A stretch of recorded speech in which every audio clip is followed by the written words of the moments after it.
성원이 되었으므로 제331회 국회 임시회 제5차 교육문화체육관광위원회를 개의하겠습니다. 오늘은 재정법률안을 대상으로 두 분의 공청회를 실시하도록 하겠습니다.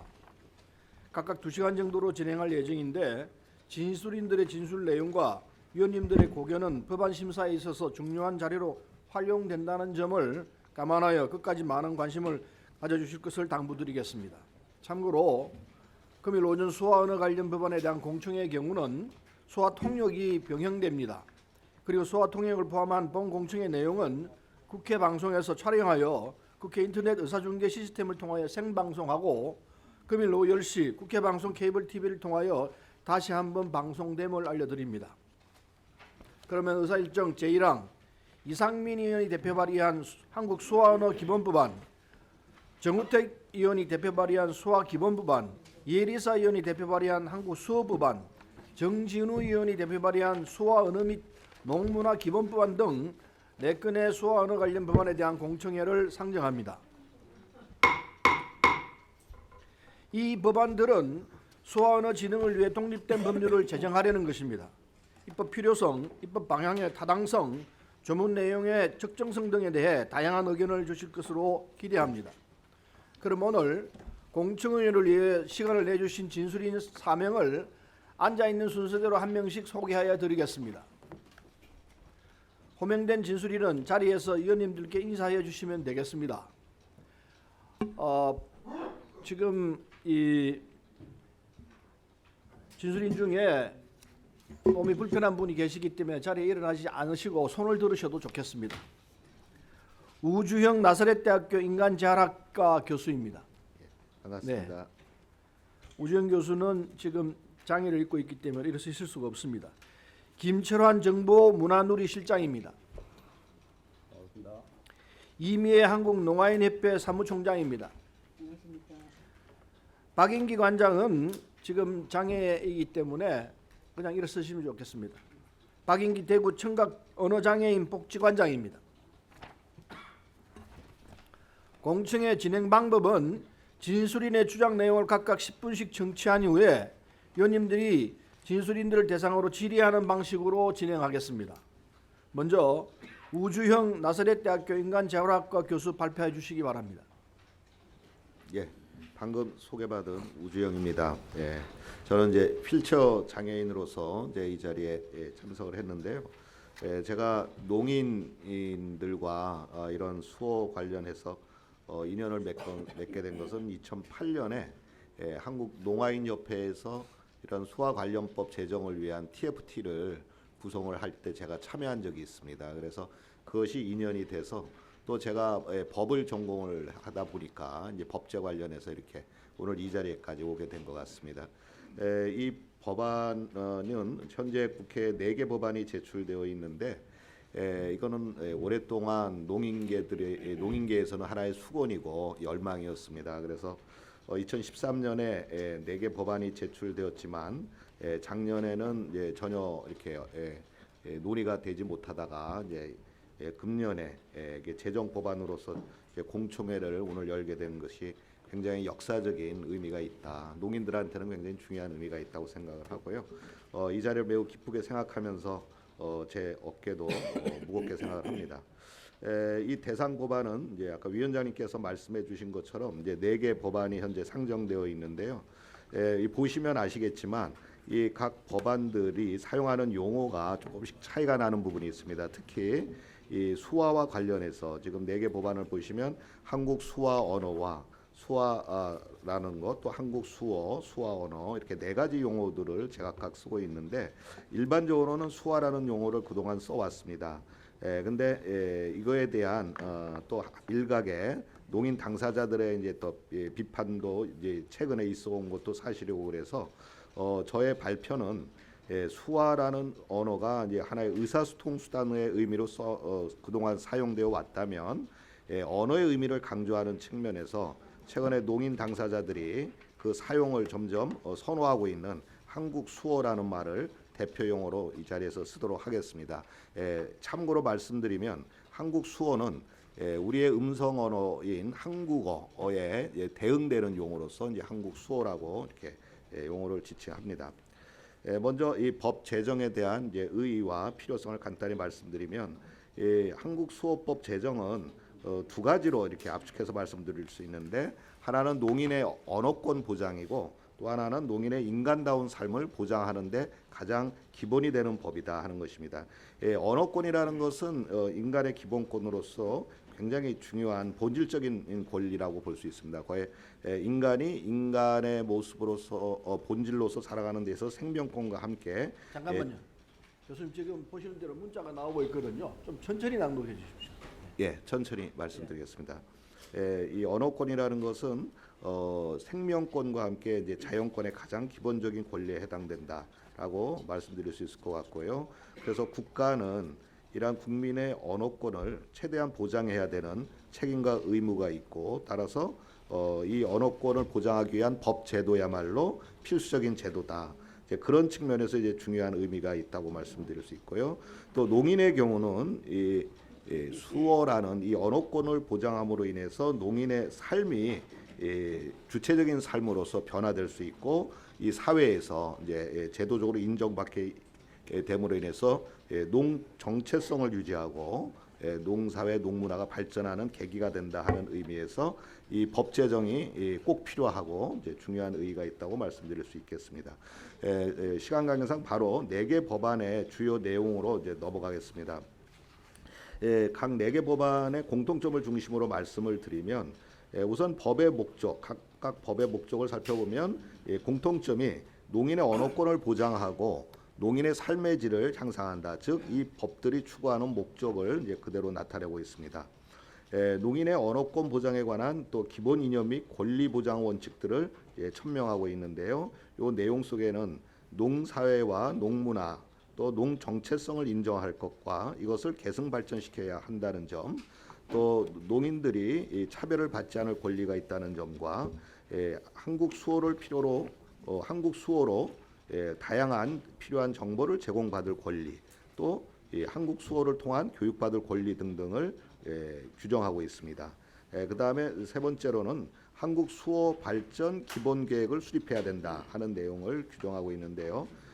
문화체육관광부 장관은 한국 수어 발전 기본 계획을 5년마다 수립 시행하여야 하고, 이 기본 계획을 실현하기 위해서 구체적인 시행 계획도 아울러 수립하도록, 그리고 국민의 대표 기관인 국회에 이제 보고하도록 이렇게 규정하고 있습니다.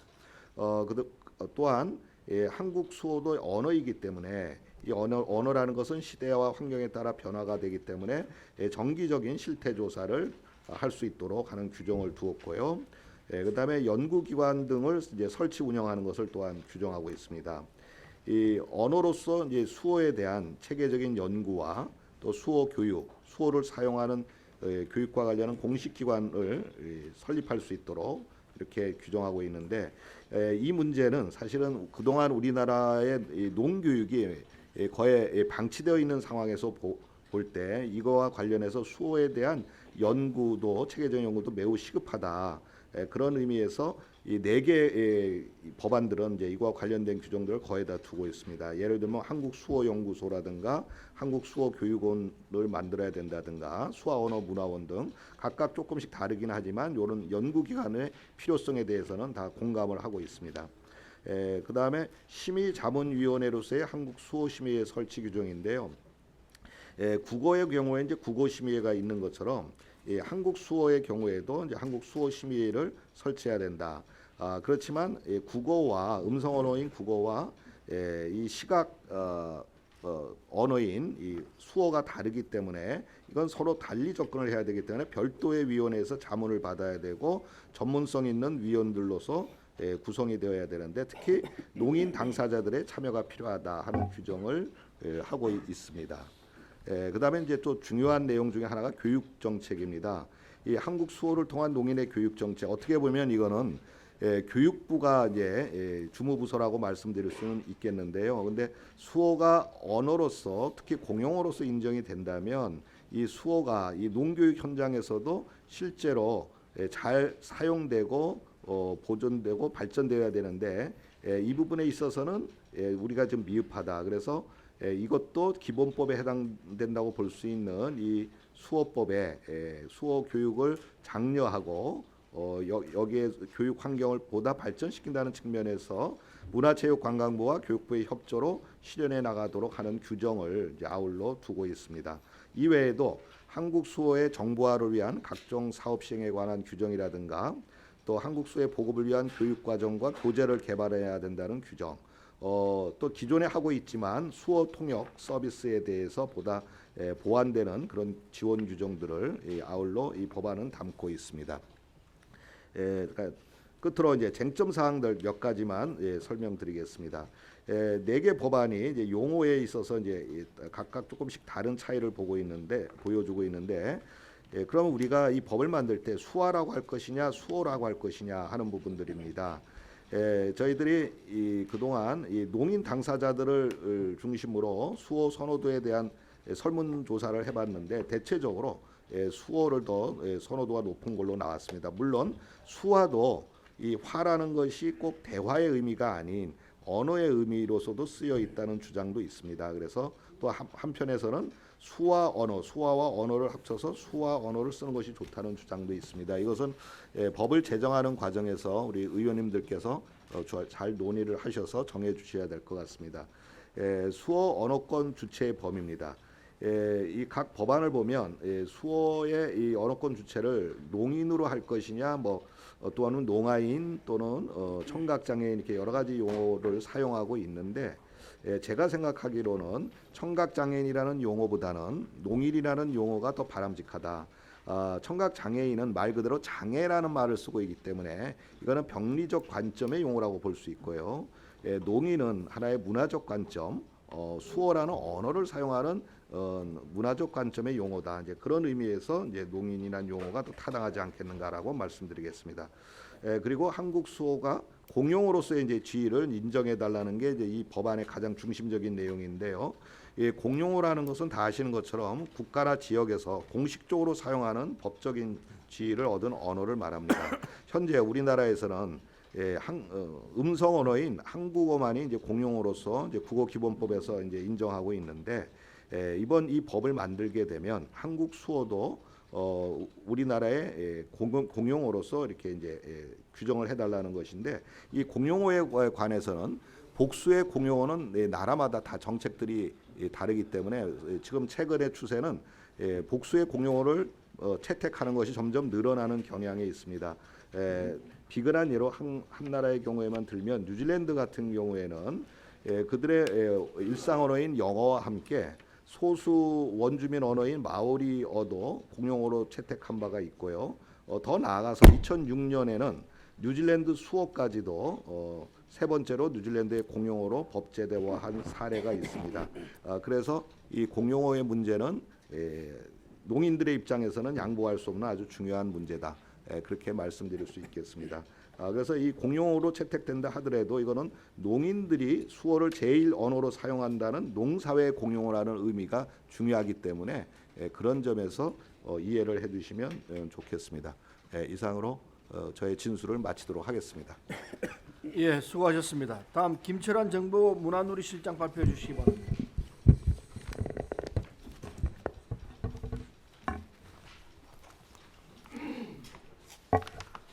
제가 지금 수화로 제 소개를 해드렸는데요. 제가 수화가 능숙치 않아서 제가 말씀으로 좀 드리겠습니다.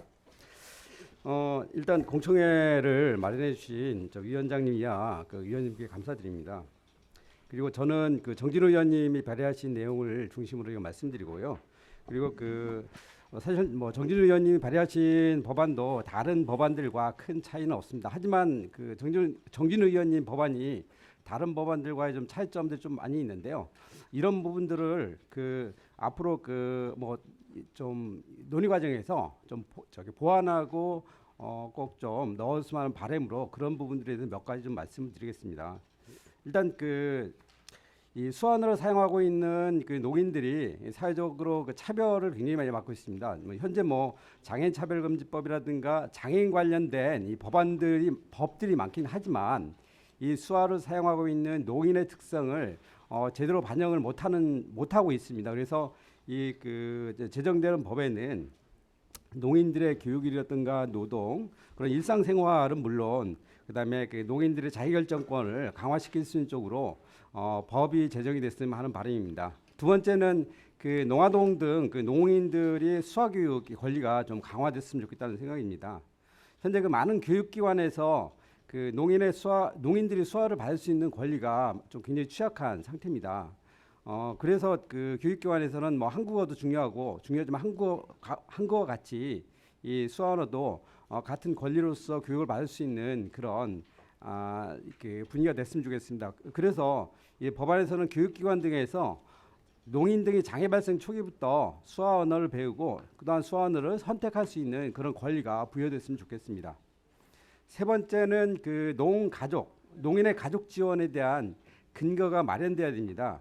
그 농인의 경우 사회적으로 차별을 많이 받고 있지만 또한 가정 내에서도 굉장히 차별을 받고 있습니다. 그 이유는 가정 내에서 수화로 소통할 수 있는 환경이 굉장히 안 돼 있습니다. 그래서 지금 제 생각은 그 정진우 의원님 법안에 발의되어 있는 내용인데요. 이 장애인 복지 전달책을 활용해서 그 농인 가족을 대상으로 한 수화 교육이라든가 뭐 수화 상담 이런 걸 통해서 가정 내에서부터 농인에 대한 이해 폭을 넓혀갈 수 있도록 이 법안에 반영이 됐으면 좋겠습니다. 네 번째로 그 비장애인 아동의 수화 교육은 굉장히 사회통합적으로 굉장히 필요하다는 생각을 갖고 있습니다. 현재 사회통합이 굉장히 강조되고 있고 학교마다 그 인권 교육이 지금 강화되고 있는 추세입니다. 또 교육부도 학생들의 인성을 높이기 위해서 지금 인성교육 기본계획을 세워서 인성교육에 대한 다양한 프로그램을 지금 실시하고 있습니다.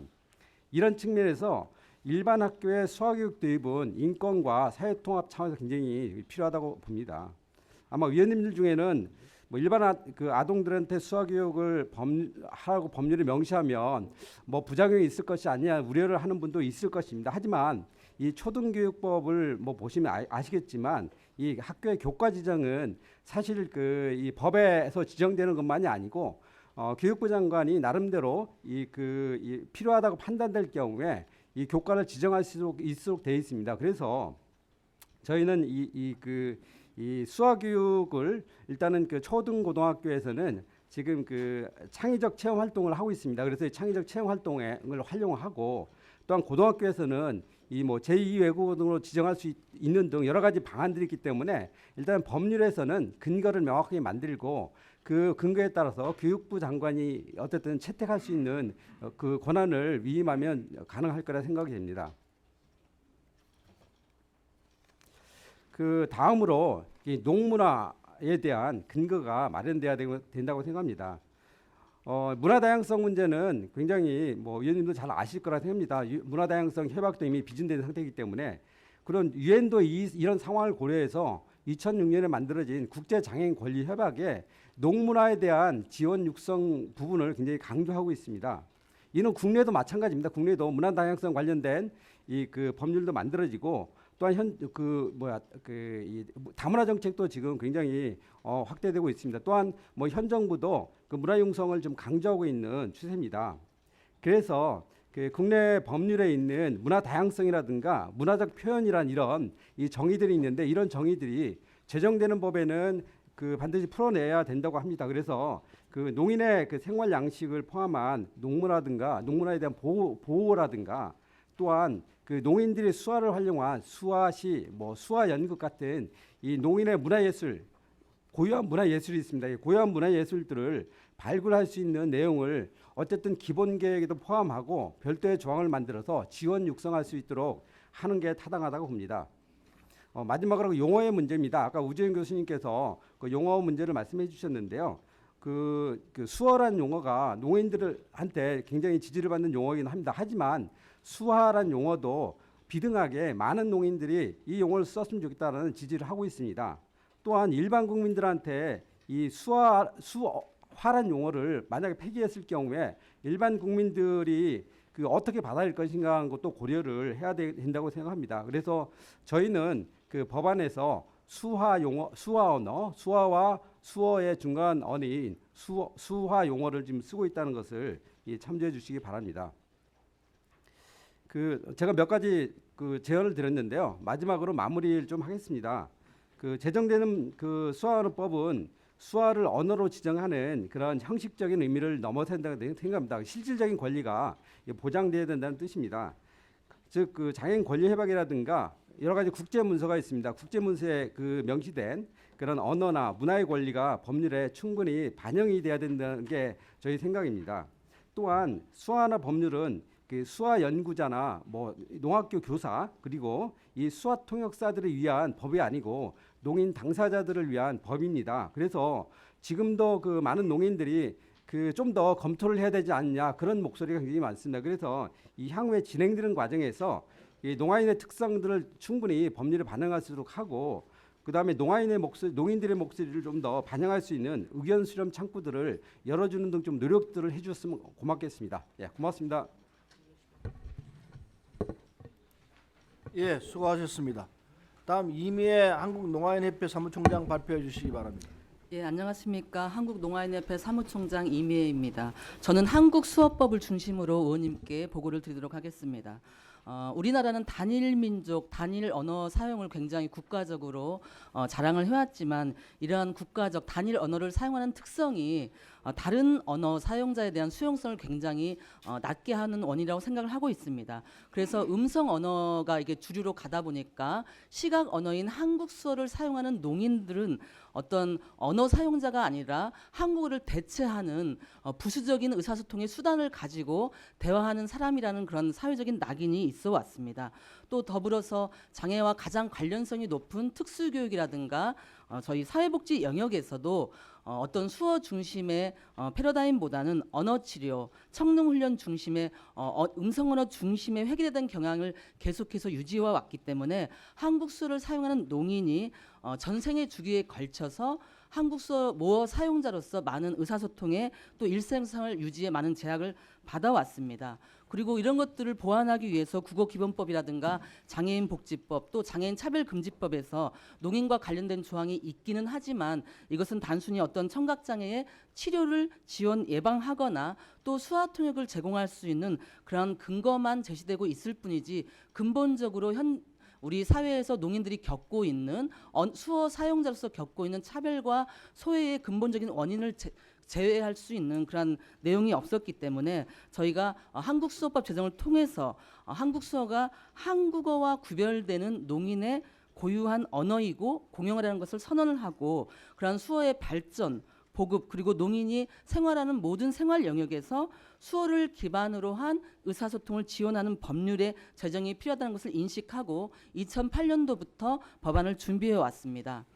저희가 그 이혜리사 의원이 대표 발의한 한국수어법안의 특징을 살펴보면 다른 나머지 3개의 법안은 모두 법제명에 기본법이라는 용어를 포함을 하고 있습니다. 저희도 법안을 처음 준비하던 초기에는 저희도 기본법이라는 용어를 포함을 했었는데 저희가 법안을 준비하면서 많은 법률 전문가들로부터 자문을 받아본 결과 기본법을 만들어두면 또다시 기본법을 근간으로 해서 또다시 여러 개의 관련되는 법률들을 또 만들어야 된다는 의견이 있으셔서 저희 전체적인 법안의 내용상 기본법이라는 법제명은 타당하지 않다라는 의견들을 저희가 수용해서 법제명을 한국수어법으로 정했습니다.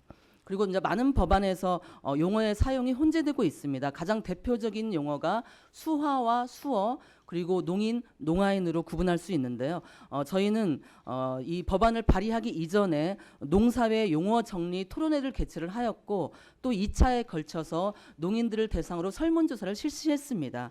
그래서 기존의 한국 수화라는 용어가 100여 년 넘게 우리 사회에서 사용이 되어 왔지만 최근 한 15년 전 이전부터 수어 사용자인 농인 당사자를 중심으로 해서 손수의 언어어자를 써서 농인들의 언어도 국어와 대등하게 언어어자를 포함한 수어, 손말이라는 용어로 표현이 되는 것이 타당하다라는 의견이 확산이 되고 있었습니다.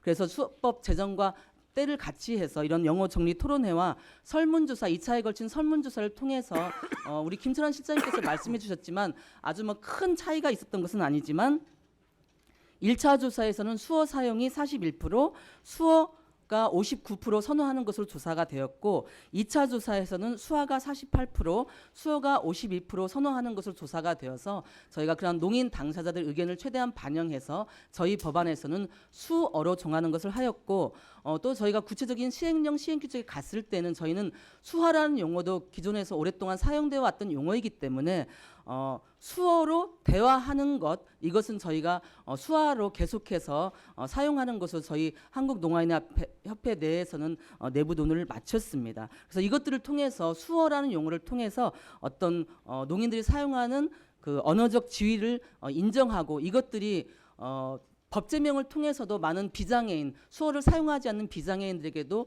그러한 언어로서의 이상을 확립하는 데 중요한 단초가 될 거라는 판단을 했습니다. 그리고 수어 언어권의 일차적인 주체도 저희가 청각장애인이 아닌 농인으로 규정을 했습니다. 기존의 장애인 복지법에서는 청각장애인, 병리적인 관점을 규정하고 있지만 우주영 교수님께서 발표하신 대로 청각장애 때문에 수어를 사용하는 것이 아니라 시각적인 문화를 가지고 있기 때문에 시각 언어인 수어를 사용한다는 그런 문화적인 관점을 저희가 적용해서 농인이라는 용어를 사용하였고 기존에는 저희가 농아인이라는 용어를 많이 사용해 왔지만 이것 또한 농인 당사자를 중심으로 우리는 들리지 않는 것은 맞지만 언어가 없는 사람은 아니다. 그래서 우리는 수어라는 언어가 있기 때문에 아라는 용어는 빼는 것이 맞다라는 그런 당사자들의 의견을 소용해서 저희가 농인으로 정했습니다. 그래서 농인은 청각장애인과 다르게 병리적 차원이 아니고 고유한 한국 수어를 사용하는 고유한 농인으로서 정체성을 가지고 있는 사람을 표현하는 용어라는 것을 좀 인식해 주셨으면 합니다. 그리고 저희가 법안 제2조를 보면은 한국 수어를 농인의 공용어로서 지위를 인정하는 것으로 했습니다. 그래서 우리 농인들이 현재로는 대한민국에서 모든 주요 정보나 일상생활들이 한국어, 음성 언어를 중심으로 이루어지기 때문에 모든 생활 영역에서도 우리 농인들의 기본권인 언어권의 보장을 한국 수어를 통해서 받아야 된다는 내용으로 해서 이것들을 기반으로 농사회가 활성화되고 농문화 발전이 조성될 수 있다는 판단하에 공용어로서의 지위 인정을 요청하였습니다. 그리고 또 저희가 한국 수어와 유사 수어 체계를 법안에서 구분하고 있는데 의원님들이 이 부분 상당히 이해가 좀 어려우실 것 같습니다. 흔히 얘기하는 잉글리시가 아닌 콩글리시의 개념으로 이해를 해주시면 좋겠는데요. 저희 같은 비장애인들이 한국 수어를 배우다 보면 이미 한국어가 세팅된 상태에서 한국 수어를 배우기 때문에 한국어 어순에 그냥 수어 단어만 대응해서 바꿔줘서 하는 실제 농인이 사용하는 한국 수어가 아니라 파생된 인공 언어를 쓰게 됩니다. 그런데 현재 현장에서는 저희 농인들이 어려서부터 한국 수어를 사용할 수 있는 환경 조성이 안 되기 때문에 일반 학교에 가서 통합 교육을 받거나 이러다 뒤늦게 한국 수어를 배우면서 제2 언어로 배우다 보니까 이러한 유사 수어 체계가 실제 현장에서 사용되고 있다는 이런 현실을 반영을 해서 저희 법안에는 유사 수어 체계도 저희가 사용하는 것들의 현실을 반영해서 선택할 수 있도록 규정을 했습니다. 그리고 법 적용 대상자도 농인을 포함한 청각 및 언어 장애인으로 정의를 해서 이런 범인의 확대로 인해서 소외되는 일이 없도록 배려하였습니다. 그리고 수어에 대한 체계적인 언어 정책 기반 마련을 위해서 5년마다 한 번씩 한국 수어 발전 기본 계획들을 규정할 수 있도록 하였고 또 농인의 교육 환경 개선을 위한 구체적인 규정 마련을 위해서 수어 교육원의 설치라든가 농인 교사 및 한국 수어 사용이 가능한 교사의 양성 또 그리고 교사와 학부모의 수어 사용 능력을 신장할 수 있는 그러한 지원 그리고 수어 교육용 교재 제작 및 보급 등을 통해서 현행 농교육의 문제를 개선할 수 있는 방안을 제시하고 있습니다. 뿐만 아니라 한국 수어 시무의 구성과 한국 수어 정보화를 위한 사업의 시행 또 한국 수어 능력 검정 시험 등을 통해서 한국 수어 사용자의 저변을 확대하고 보급함으로써 농인들이 이런 사용하는 수화 사용자의 저변을 확대하는 것을 기반으로 하고 있습니다. 시청각 중복장애가 있었던 헬렌 켈러 여사의 말을 저는 인용하고자 합니다. 헬렌 켈러 여사께서는 시력을 잃으면 사물이 멀어지고 청력을 잃으면 사람이 멀어진다라는 그런 말을 했습니다. 많은 분들이 시각장애에 비해서 우리 농인들이 훨씬 살아가는 데 있어서 불편함이 없을 거라고 예상하지만 저 또한 농인 가족을 두고 있는 사람의 입장으로서 가까이 그분들의 생활을 봤을 때 실제적으로 이러한 언어가 보장되지 않는다는 것들은 사회통합에 굉장히 많은 저해 요인들이 발생합니다. 그래서 이러한 수호법 제정을 통해서 우리 농인들이 지금과 같이 비장애인과 분리된 삶이 아니라 본인들의 당당한 수호 사용자로서 정체성을 가지고 사회에 통합될 수 있는 그런 기반이 조성될 수 있도록 위원장님을 비롯한 여러 위원님들의 그러한 관심과 지원을 바라겠습니다. 감사합니다.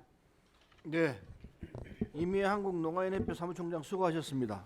마지막으로 박인기 대구 청각언어장애인 복지관장의 발표는 수화 언어로 하고 수화 통역사가 한국어로 통역하도록 하겠습니다.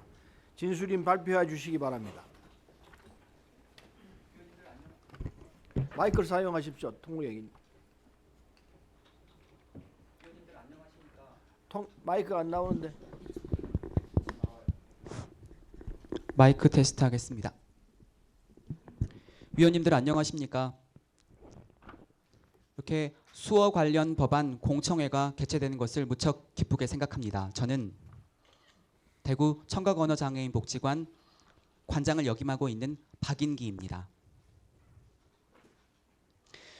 농인 당사자의 입장에서 지금 수어 관련 법안이 왜 필요한지에 대한 말씀을 여러 위원님들에게 드리고 싶습니다. 농인은 수어를 제1 언어로 사용하는 사람들입니다. 수어는 들리는 언어가 아니라 시각 언어입니다. 이는 듣지 못하고 말하지 못하는 사람들이 사용하는 단순하고 제한된 손짓이 아닙니다. 이것은 언어학적으로 형태와 의미를 가지고 그리고 의사소통에서 음성 언어에 필적하는 기능을 가진 독립된 언어입니다. 그렇기 때문에 농인은 이러한 수어를 모어로 사용해 오고 있으며 수어를 통해 상황을 파악하고 수어로 습득한 정보에 따라 판단하고 행동하게 됩니다. 따라서 음성 언어가 중심으로 이루어진 사회에서는 우리 농인들이 소외되고 그리고 시민으로서 당연히 누려야 할 권리를 일반 사회에 주장하지 못하는 심각한 위험에 노출되기도 합니다.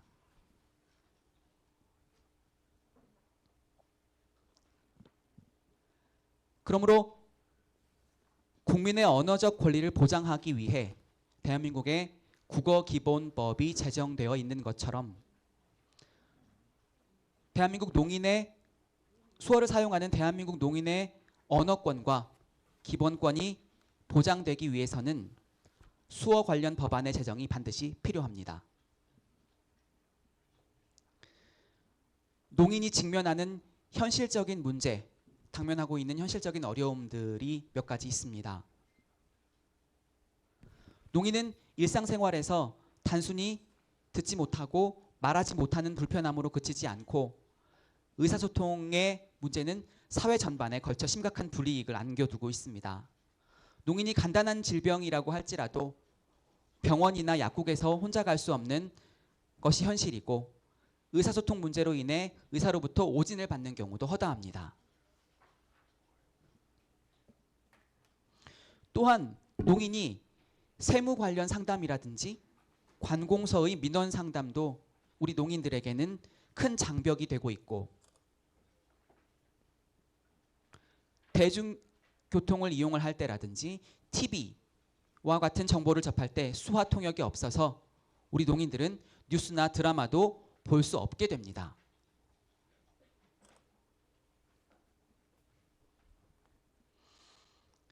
만약에 일본에서 발생하고 있는 쓰나미나 태풍 같은 것들이 한국에 온다고 할 때 아나운서가 이 내용을 다급하게 전달을 해도 농인은 반응하지 못하게 됩니다. 이처럼 음성 언어만이 존재하고 있는 세상에서 농인은 이방인과 마찬가지입니다. 농인은 세상으로부터 소외될 뿐만 아니라 항상 위험한 상황에 놓여 있게 됩니다. 인권도 무시되고 안전사고에도 무방비 상태입니다. 교육 현장은 또 어떻습니까? 교육 현장에서 우리 농인들은 일반적인 교육을 받고 있지 못합니다. 음성 언어 환경에서 농인은 정상적인 교육을 받지 못하고 선생님의 말소리를 듣지 못하는 학생들은 교사의 얼굴만 바라보고 있습니다. 이와 같은 상황이 과연 교육 효과를 기대할 수 있는 상황인지 되묻고 싶습니다. 농인은 어디에서 교육을 받든 수어로 교육받을 수 있어야 하고, 이것을 위해서는 농학교 교사와 특수학교 교사는 반드시 수어를 익혀야 하며, 대학에서 수어 통역과 요약 필기는 법적으로 보장되어야 합니다. 문화생활에서도 우리 농인들은 여전히 소외받고 차별당하고 있습니다. 문화관광지의 해설가나 안내인은 모두 음성 언어를 사용하고, 수어를 사용하는 사람은 찾아보기가 어렵습니다. 영어, 중국어, 일본어 안내인처럼 수어 안내인도 배치되어야 합니다. 외국의 경우 많은 문화유적지에서 농인을 위하여 수어를 사용하는 안내인이나 해설사를 배치하고 있습니다. 근로 현장에서도 우리 농인은 불이익을 당하고 있습니다. 취업 활동에서부터 차별받는 일이 허다하고, 어렵게 취업에 성공한다고 할지라도 의사소통이 이루어지지 않아 임금이나 다양한 복리후생에서 차별을 받기도 합니다. 노동 현장에서 수어법이 적용된다면 이와 관련된 불이익은 농인에게 완화될 것이라고 생각합니다. 그렇기 때문에 이와 같은 어려움들을 개선하기 위해 수어법은 꼭 제정되어야 하고, 법률적인 행위에서도 농인은 불이익을 당하고 있습니다. 검찰이나 검찰 혹은 법정에서 의사소통이 이루어지지 않아 많은 불편을 겪고 있습니다.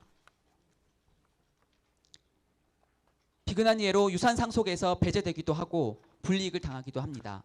수어 통역이 법적으로 꼭 보장되어야 합니다. 수어 관련된 법안이 제정이 된다면 가장 먼저 농인들이 교육 현장에서 학습 능력이 신장되고, 그리고 효율적이고 효과적인 교육이 이루어질 수 있을 것입니다. 그리고 국민은 일반 생활에서 수어가 보편적인 언어로 자리 잡게 되어 우리 농인들이 뜻밖의 위험에 직면하게 되었을 경우 이와 같은 문제를 지원받고 해결받을 수 있게 될 것이며, 국민으로서의 기본권이 보장될 수 있을 것입니다. 정치, 경제, 사회, 문화 생활에서 농인은 차별과 불이익이 최소화되고, 그리고 법정에서의 증언이나 개인적인 유언과 관련된 상황에서도 수어 영상이 법적으로 효력을 가지게 될 것입니다. 수어 교육과 수어 통역이 확충되어 농인들의 일자리 창출에도 큰 효과를 보게 될 것입니다. 그리고 농인이 자유롭게 사회 활동을 하고 농인의 삶의 질이 향상되어 궁극적으로 국가 경제 발전에 기여하게 되고, 궁극적으로는 대한민국에 거주하는 모든 국민이 행복하게 생활할 수 있습니다. 그렇기 때문에 수어 관련 법안은 꼭 제정돼야 함을 다시 한번 강조드리고 싶습니다. 감사합니다. 예. 박인기 대구 청각언어장애인 복지관장 고맙습니다. 수고하셨습니다. 다음은 위원님들의 질의 순서입니다. 위원님들께서는 질의할 진술인을 지명하여 질의해 주시기 바랍니다. 정해진 질의 순서 없이 본 위원장께 신청하신 순서대로 질의하도록 하겠습니다. 질의는 일문 일답 방식으로 진행하고 질의 시간은 답변 시간을 포함하여 5분씩 드리겠습니다. 그러면 서영교 의원님 질의해 주시기 바랍니다. 네, 부산 남구을 출신의 새누리당 서용교 의원입니다. 갑자기 날씨가 추워지고 또 바람이 많이 부는데도 불구하고 국회 앞에서 이 피켓 시위 하시는 것 보고, 또 오늘 공청회를 개최하기 위해서 천막을 치고 농성을 하셨다고 하니까 참 안타깝게 그지없었습니다. 늦게나마 우리 서른 위원장님을 비롯해서 양당 간사님, 또 우리 한국농아인협회를 비롯해서 많은 관계단체자들이 힘을 모아서 이렇게 공청회가 열리게 됨을 참으로 다행스럽게 생각합니다. 먼저 우주형 진술인에게 질의를 하도록 하겠습니다. 지금 저희들 보면은 우리나라에 지금 등록돼 있는 이 저 농인이 한 27만 명 정도 되지 않습니까? 근데 교육기관에 일반 학교든 특수학교든 그다음에 우리 농학교든 교육기관에 이제 지금 다니시는 분들이 통계 자료를 보면은 이제 그 한 5,600명, 특수학교나 일반 학교에 한 3,666분, 그 나머지 한 1,900여 이렇게 되는 것 같은데요. 이분들이 지금 교육을 받는 과정에서 표준화 수준 정도가 어떻다고 보십니까? 예, 답변 드리겠습니다. 예, 제가 뭐 노인 당사자도 아니고 사실은 이 수화 전문가는 아닙니다. 그렇지만 제가 대학에서 이제 우리 장애 학생들을 오랫동안 많이 가르쳐 왔거든요. 그래서 제가 느낀 경험을 바탕으로 좀 말씀을 드리겠습니다. 제가 속해 있는 나사렛 대학교는 우리나라에서 유일한 재활복지 특성화 대학입니다. 그리고 장애 학생들이 한 300여 명이 재학하고 있습니다. 전국에서 제일 많은 장애 학생들이 다니고 있는데 그러다 보니까 다양한 유형의 장애 학생들이 다 있습니다. 시각, 청각, 지체장애인 이제 대표적인 장애 유형인데요.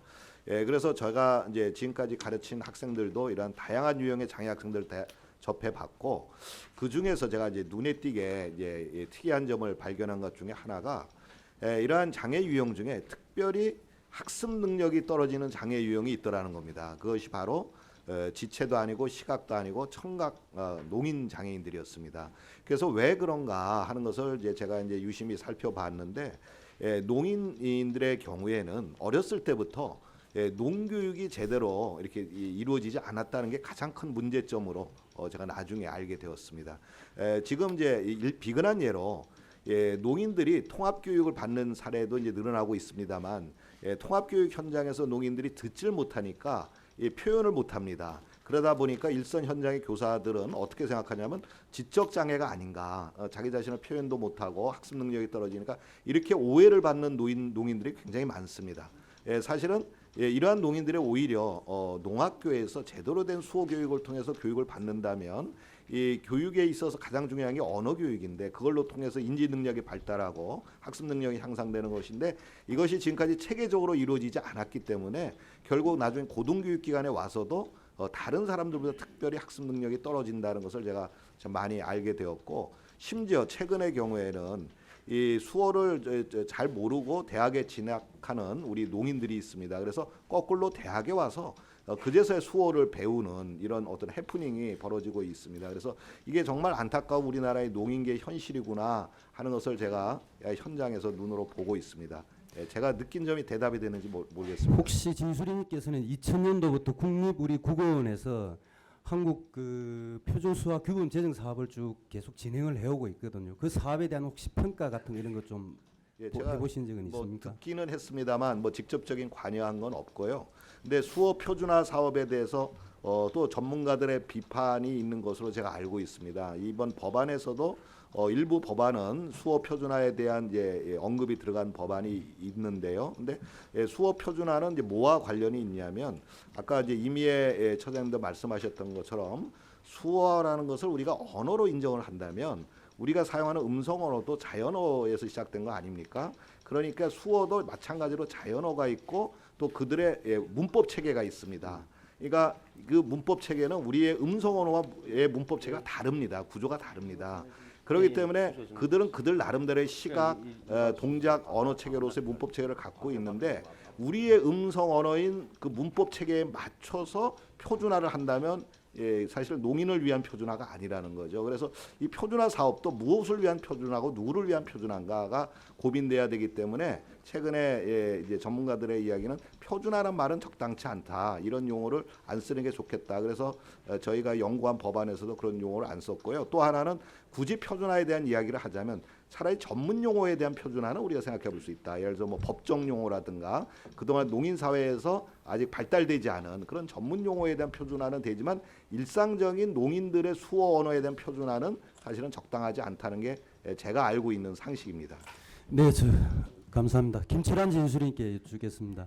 우리 의원실에서 저기 몇몇 농아인들한테 실제로 이제 이 수화 언어 또는 뭐 수어 이와 관련해서 이제 그 기대하는 바라든지 또는 이제 어떻게 그 평가하는지를 이제 구체적인 질의를 들어가는데 이제 상당수가 무슨 이야기를 하는가 하면은 이 수호법이 제정된다고 하더라도 허울뿐이란 생각이 든다 이렇게 이야기를 하거든요. 그 이유를 이제 물어보면은 이제 현재 여러 가지 제도들이 만들어져 있는데 실제 혜택을 보는 사람들이 한계가 있다는 겁니다.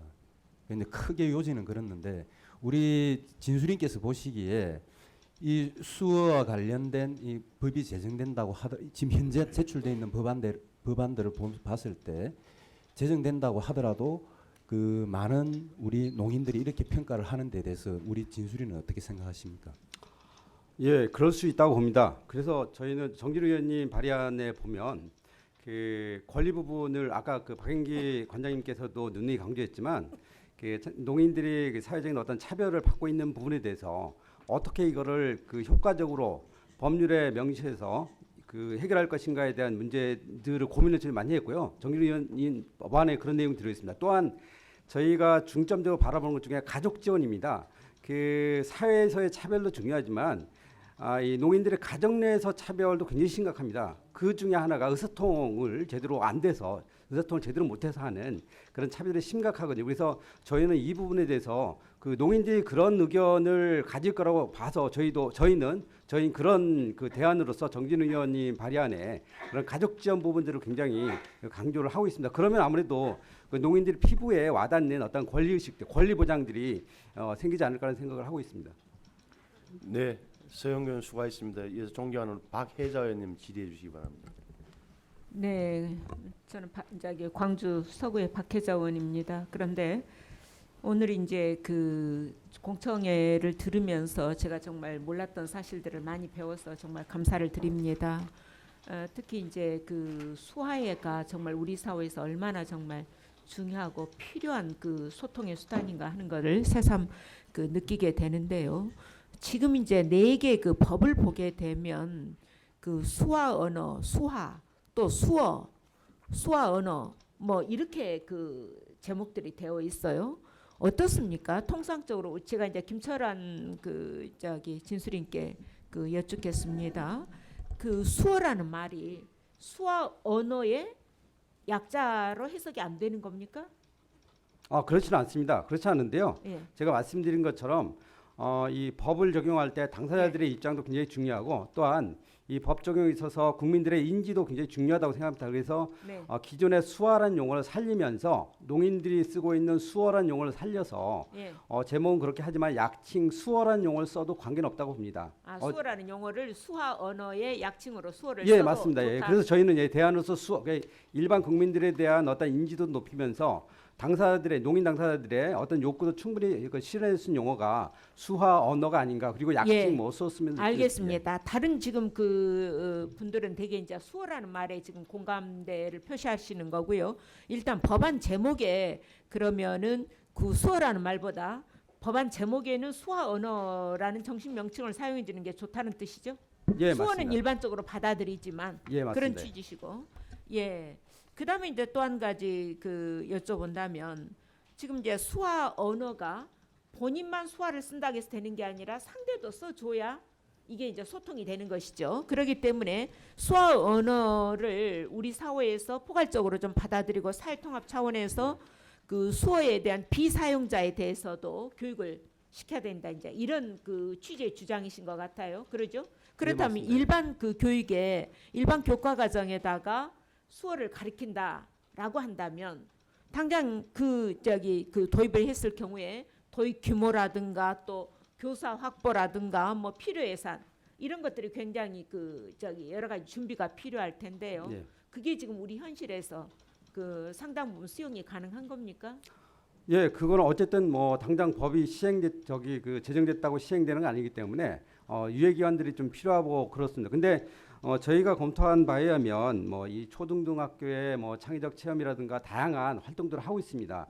그 중에 하나의 프로그램으로 삼는다면 큰 문제가 없을 거고요. 지금 농아인협회에서도 수화 강사를 전문적인 강사를 어떻게 양성할 것인가를 고민을 많이 하고 있는데 만약에 이 법이 제정된다면 그에 맞춘 강사를 다시 이 지금 수화 통역사들이 뭐 1,000여 명 이상 되고 또한 준 통역사들도 굉장히 많은 걸로 알고 있습니다. 그래서 이런 분들을 활용한다면 뭐 큰 문제는 없을 거라 생각합니다. 이제 그 우리가 통상적으로 그 한자를 교과과정 일반 교과과정에 괄호 안에 병기를 하더라도 이게 이제 초등학교의 경우에 굉장한 학습 부담을 늘린다라고 하는 이제 그런 문제 제기가 또 있지 않습니까? 마찬가지로 일반 교과과정에 사실은 그 수어를 비사용자들에게 다 가르쳤을 경우에 그건 이제 뭐 그 수어의 그 소통이라든가 수어의 활용도를 높이고 그 의의는 굉장히 클 것 같습니다.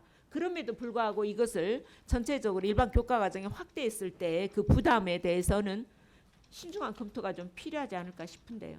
예, 그거에 대한 검토는 당연히 돼야 된다고 봅니다. 하지만 저희 의도는 그 일반 뭐 국어나 영어처럼 그 지정되는 교과 과목이라기보다는 이 선택 과목이라고 생각합니다. 또 교육부가 어쨌든 이 수화를 그 인성교육 차원에서 창의적 체험 활동이라든가 다양한 어떤 이 교과 과정에 포함할 수 있도록 하면 이 각 교육청별로 의지에 따라서 그거를 선택을 어느 정도 범위까지 할 것인지는 다시 이 교육청에서 다시 논의해야 될 부분이긴 한데 어쨌든 뭐 검토는 분명히 이루어진다고 생각합니다. 예, 그러면 이제 그 점에 대해서는 제가 좀 이해를 했고요. 그다음에 이제 마지막으로 한 가지 또 질문을 드린다면 농문화 지원을 위한 어떤 별도의 그 규정이 필요하다라고 주장을 하셨어요. 그러죠. 네, 농문화에 맞습니다. 대한 지원 규정이 지금 정진 의원님안을 보면 일부 그 농문화에 대한 그러니까 기본 이념이라든가 국가와 지방자치단체 책무 이제 뭐 5조 부분에서 농문화에 대한 지원을 일부 그 규정을 하고 있거든요. 이것과 또 별도로 농문화에 대한 지원 규정이 독립적으로 필요한 겁니까? 그렇지는 않습니다. 그 지금 아마 정부가 검토하고 있는 안은 농문화에 대한 별도 조항을 만드는 게 과연 타당한가라는 지난번 그런 의견도 나온 것 같고요. 또한 그 전문위원실 보고서도 보면 농문화 지원에 대한 긍정적이지 못한 안이 나왔기 때문에 저희는 이 언어와 문화는 뗄 수 없고 또한 지금 그럼 뭐 별도의 그 예. 규정 없어도 지금 정진 의원 안에 포함된 그 아니면 수용을 하신다라는 예, 맞습니다. 말씀이시죠? 정진우 위원 안에 포함되어 있는 뭐 기본 계획의 농문화에 대한 기본 계획이라든가 별도의 농문화 조항을 신설하면 저희는 굉장히 환영을 하는 바입니다. 예, 알겠습니다. 예, 박 회장님 고맙습니다. 이어서 존경하는 우리 윤재옥 의원님 질의해 주시기 바랍니다. 새누리당 대구 달서울 윤재옥 의원입니다. 문체부에 관계되는 부서에서 나온 분 계십니까?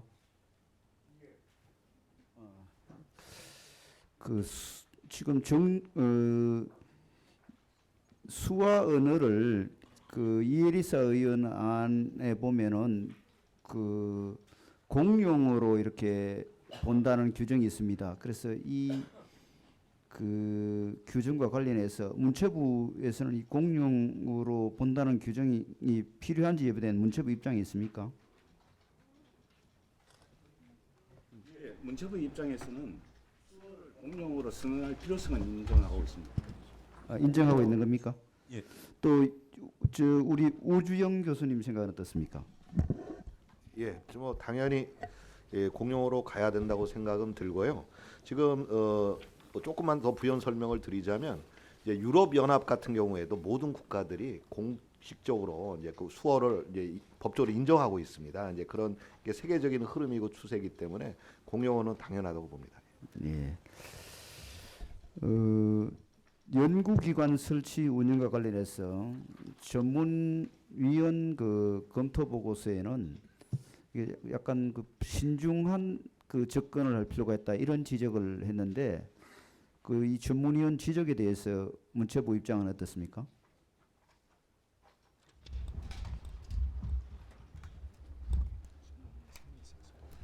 예, 전문위원 말씀드리겠습니다. 수어를 공용어로 선언할 필요성은 있다고 저희들은 판단하고 있으며 이 수어의 공용어의 효력 범위에 관해서는 그게 아니고요. 지금 그 연구기관 설치와 관련해서 전문위원은 그 정부 조직 관리 체계에 혼란을 줄 수 있다고 신중한 접근이 필요하다 이렇게 지적을 했거든요. 이거에 대한 문체부 입장을 묻는 겁니다. 예, 문체부의 입장에서 수어 연구소의 필요성에 관해서는 수어의 지능 발전을 위해서 연구소는 필요하다고 저희들은 생각하고 있습니다. 그러면 이거 행자부하고 협의가 됐나요? 향후 행자부와 관련 부서, 기재부 등과 협의를 해야 될 사안입니다. 그러니까 이게 지금 공청회 하고 좀 있으면 법안 심사도 할 텐데 미리 좀 협의해 가지고 정부 부처 간의 협의도 되고 입장이 확실히 정리가 되어 있어야 또 혼선이 안 생기지. 법안 심사라면 정부 기관 간의 협의가 안 돼 가지고 법안 소위 하고 나서 나중에 또 이 문제가 되는 경우들이 있는데, 이런 거는 빨리빨리 좀 협의를 해야 될 것 같은데 문체부 입장을 말씀해 주세요. 예. 그 연구소 등 전문기관을 두는 방법은 새로 신설하는 방법이 있고 기존 연구를 기관을 지정하는 방법 등 다양한 방법이 있습니다. 그런 여러 가지 차원에서 기재부하고 안행부하고 협의를 조속히 진행하도록 하겠습니다. 예. 그리고 이 수화 언어 교육 및 통역사 양성과 관련해서 정문위원이 마찬가지로 이 교육 이제 초중등학교 교육 과정에 수화 언어 과목을 도입하는 것에 대해서는 전문위원은 이게 적절성이 있느냐, 또 지금 보면은 수화 언어 교육과 관련해서 지원 의무라든지 또 지자체 역할이라든지 이런 규정에 대해서도 전문위원은 교육기본법, 장애인 특수교육법, 초중등 교육법, 장애인 차별금지 및 권리구제에 관한 법률, 장애인 복지법 이런 법들과 중복입법이고 또 의무교육에 대해서 적절하지 않은 걸로 지적을 했습니다. 그래서 문체부에서는 이 지적에 대해서 교육부라든지 복지부하고 또 협의를 진행을 했는지 관련해서 보고를 좀 해주세요. 예. 지적하신 사안에 대해서 수어의 교육과 관련된 내용에 대해서는 교육부 등 관련 기관과 협의를 진행하였으며 수어 교육과 관련해서는 교육을 관리하는 교육부에서 특수교육부에서 규정하는 것이 법칙 개정으로서는 저희들이 맞다고 판단하고 있습니다. 그러면 의무 교육을 지금 과목을 정해서 해야 된다는 일부 이제 법안 제출한 법안에 포함된데 이 법안은 그대로 통과하기가 어렵다는 입장입니까? 특수교육부 등과에서 전체적으로 조율이 되어야 된다고 판단하고 있습니다. 네, 알겠습니다. 이상입니다. 예, 윤조 의원님 고맙습니다. 이어서 정의당 정진우 의원님 질의해 주시기 바랍니다. 예, 정의당의 정진우 의원입니다. 제가 이 법안을 제정안을 내기 위해서 관련 단체들과 몇 차례에 걸친 토론 이런 것들을 통해서 냈습니다. 오늘 네 분 진술인들 말씀 잘 들었고요. 특히 이 박인기 관장님 말씀 정말 절절하게 이렇게 가슴에 와닿았습니다.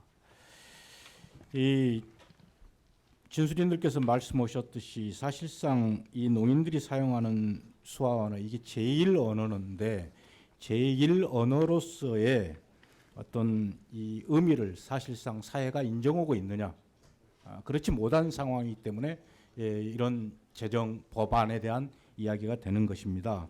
의사소통뿐만 아니라 정보 이용, 학습, 그리고 일상생활, 교육, 취업 여러 분야에서 사실상 차별받아 왔거든요. 지금 30만 가까이에 이르는 분들이 그런 차별의 처지에 놓여 있는 겁니다. 이걸 개선하자는 것이죠. 언어가 하나의 문화라고 한다면은 문화에 있어서 최소한도 소외계층은 만들지 말아야 되는 거 아니냐.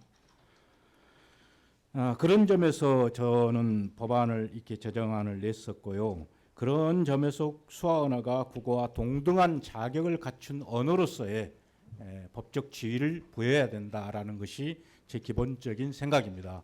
그래서 오늘은 이 네 분들에게 어떤 말씀을 드리는 것보다는 개별적인 어떤 질문을 드리는 것보다는 몇 가지를 좀 말씀을 드리는 것으로 제 토론을 좀 대신하고자 하는데요.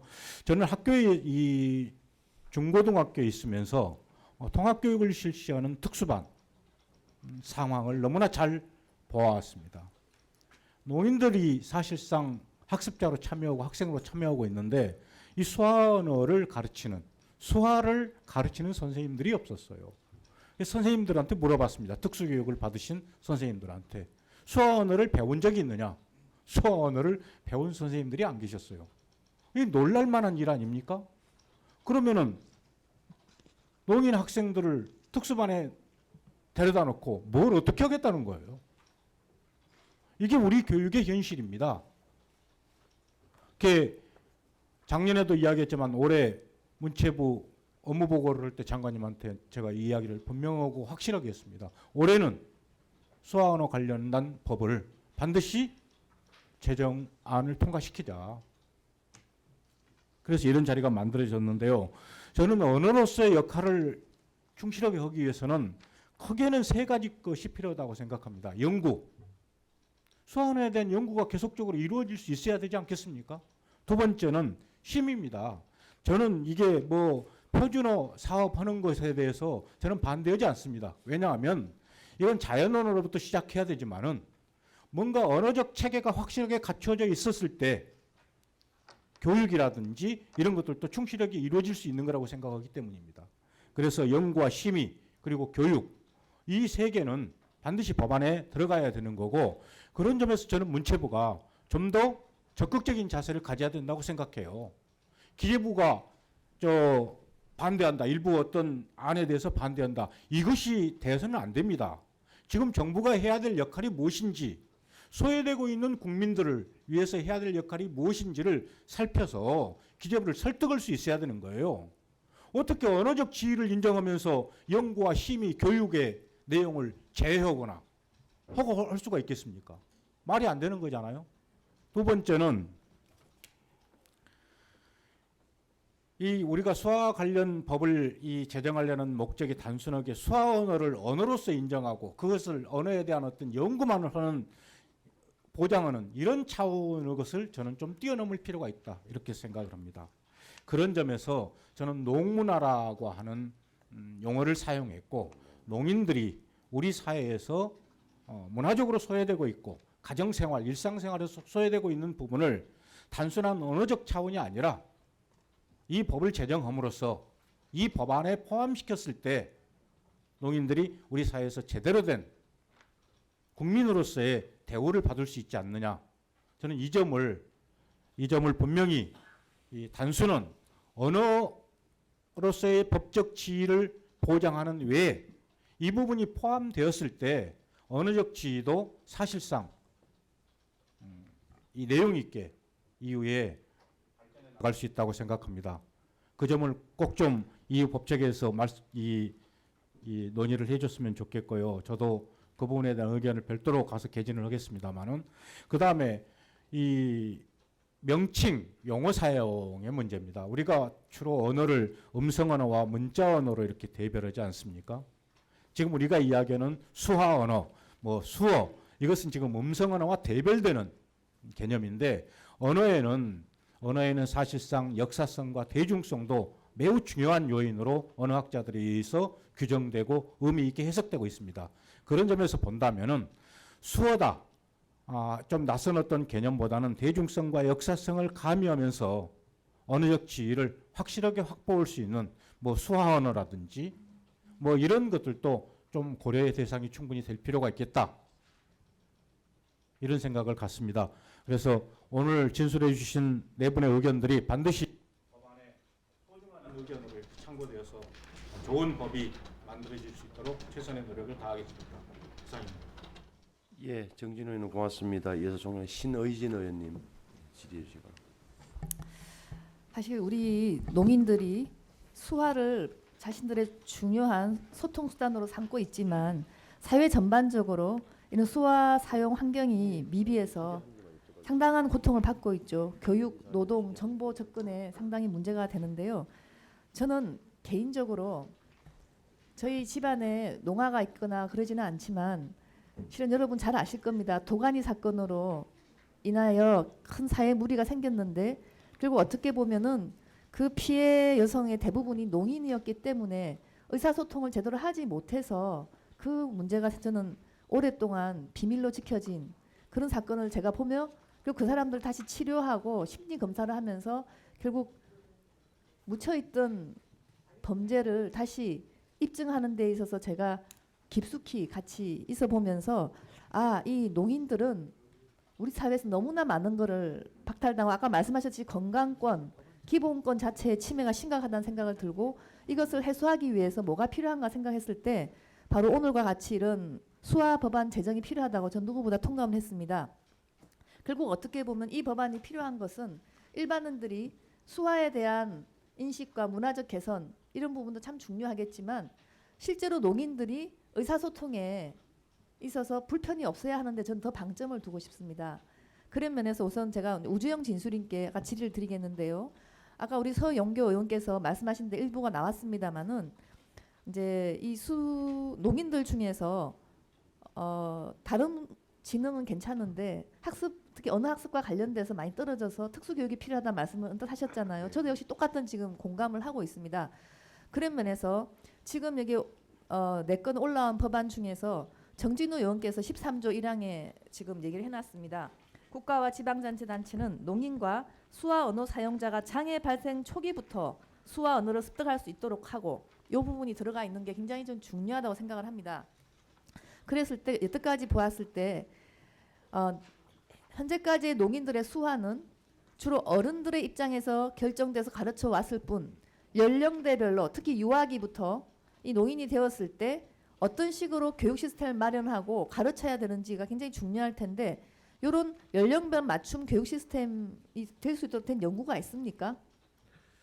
예, 뭐 그 분야에 대해서는 사실은 제가 전문가는 아닙니다. 그래서 그거는 보다 전문가들의 좀 답변을 드려야 될 것 같고요. 근데 예, 제가 아는 한도에서는 실질적으로 우리나라에 이거에 대한 연구도 굉장히 부족한 걸로 알고 있고, 예, 제가 속해 있는 이제 나사렛 대학교 같은 경우에는 예, 수화 통역학과라고 있습니다. 이제 전국에서 4년제 대학의 유일한 학과인데, 예, 그리고 이제 저희가 대학원에 이제 석박사 과정이 있어서 거기서 이제 공식적으로 논문들이 이제 나오고 있는 유일한 창구라고 생각을 하는데, 예, 그런 거에 비추어 볼 때 지금 질문하신 그런 부분들에 대한 연구는 좀 미비하지 않을까 저는 그렇게 생각을 갖고 있습니다. 사실 그래서 이제 앞으로 우리가 이런 공청회를 통해서 정말 이 농인들을 위한 수화가 어떻게 발전돼야 될 것이고 사회적으로 진행돼야 될 것인가 결론이 나겠지만 결국 어린 시절부터 특히 유아기부터 한참 이 언어적인 의사소통이 생기는 뇌가 발달할 순간부터 제대로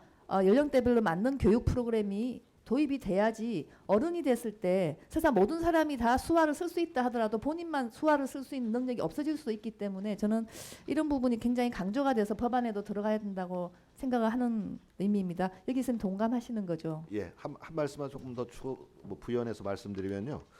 예, 사실은 그러니까 우리 농인들이 어렸을 때부터 이 수어 교육에 안 이루어지는 이유 중에 하나는 우리나라가 이제 지금 이제 장애인 교육, 특수교육 현장도 마찬가지로 통합 교육을 강조하는 것도 원인이 있다고 봅니다. 그리고 어쨌든 우리 이 사회에서는 음성 언어가 이제 다수자의 언어이기 때문에 부모들도, 그러니까 부모가 청인일 경우에, 농인이 아니고 청인일 경우에 그 자녀가 커서 어쨌든 사회생활을 하려면 음성 언어를 이해할 수 있어야 된다는 그런 생각들을 대부분 하기 때문에 사실은 수어를 가르치기보다는 음성어를 이해시키기 위한 구화 교육이라든가 그렇죠. 이런 쪽으로 강요를 하게 됩니다. 그러니까 따라서 부모 교육의 중요성도 중요하다고 저는 생각하고 지금 어린 때부터 부모 교육뿐만 아니라 이런 어릴 때 유아 교육서부터 이게 자연어로서 수어를 배울 수 있는 환경을 만들어주는 게 굉장히 중요하다고 생각합니다. 그렇다면 이게 아까 가족 문화까지 언급한 정진우 의원의 안들이 상당히 그런 부분 중요하다는 거 아니겠습니까? 예, 바람직하다고 생각합니다. 예.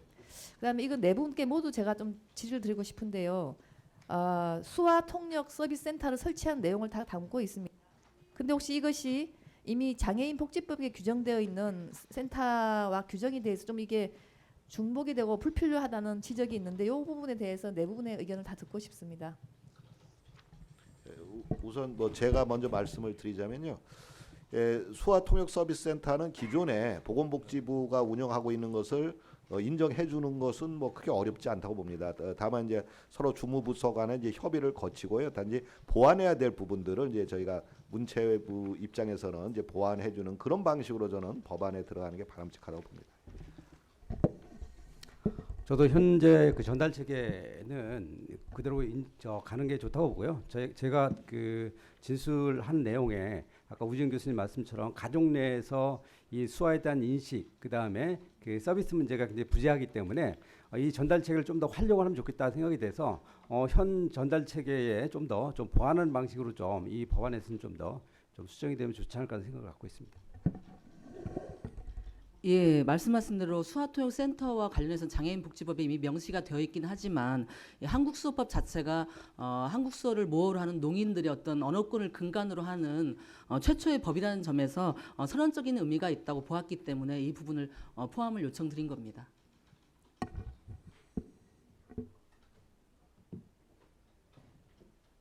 박인기 진술. 네. 네, 수화에 대해서 언어적으로 접근할 필요가 있습니다. 네, 이를 통해서 농아인의 인권이 보장되어야 한다고 생각합니다. 예, 마치셨나요? 예. 신혜진 수고하셨습니다. 존경하는 우리 도종환 의원님 질의해 주시겠습니다.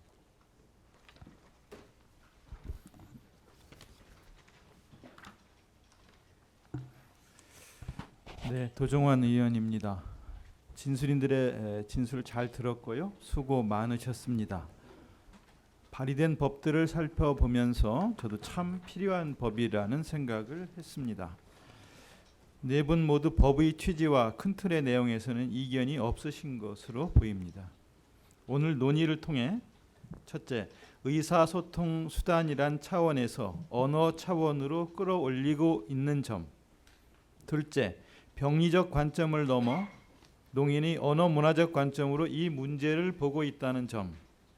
셋째, 그래서 이 법이 복지 서비스 법이 아니라 수화 언어에 대한 법으로 접근하고 있다는 점. 이 점이 상당히 논의를 진전된 수준으로 끌어올리고 있습니다. 따라서 첫 번째 관점에서 보면 법률 용어로는 수화보다는 수화 언어가 맞지 않겠는가 하는 생각이 들고요. 법명은 네 분이 각각 다릅니다만 수화 언어 기본법이 어떤가 싶은데 네 분께서 짧게 이 두 가지에 대해서 각자 의견을 짧게 말씀해 주시기 바랍니다. 예, 저부터 그럼 먼저 진술하겠습니다. 제가 아까 잠깐 말씀은 언급은 드렸는데요.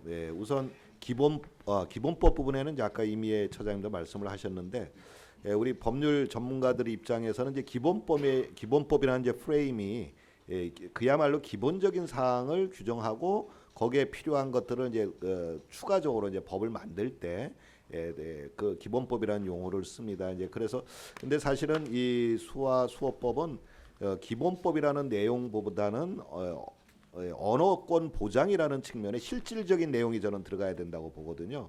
이제 그런 입장에서 기본법이라는 용어는 적당치 않다.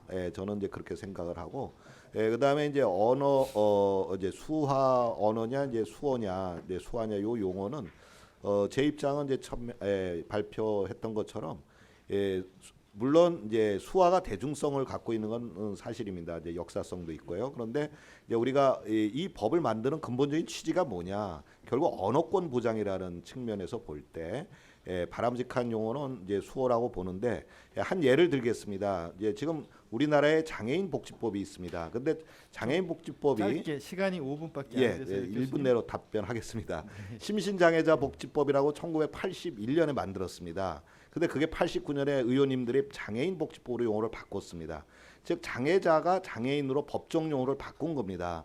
저는 지금 이제 대중적으로 쓰는 수화라는 말이 대중적으로 쓰여진다 하더라도 지금 저희가 여기서 논의해야 될 건 법정 용어를 뭘로 정하느냐의 문제라고 봅니다. 그래서 저는 법정 용어는 수화보다 수어가 맞고요. 법정 용어를 수어로 쓴다고 하더라도 대중적으로는 수화든 수어든 혼용돼서 쓸 수 있다고 봅니다. 네.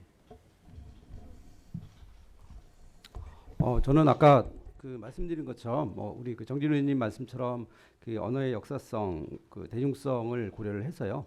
그 수화 언어 중간 용어를 쓰면서 약칭 뭐 수어라고 써도 관계는 없다고 생각합니다. 그리고 기본법 문제는 좀 법적인 문제를 논의를 해봐야겠지만 저희는 기본법이 법적 틀로서 좀 어긋나긴 하지만 그래도 이 다른 법들과 영향성을 고려해서 기본법이란 용어로 저희가 제안을 했습니다. 이미 총장.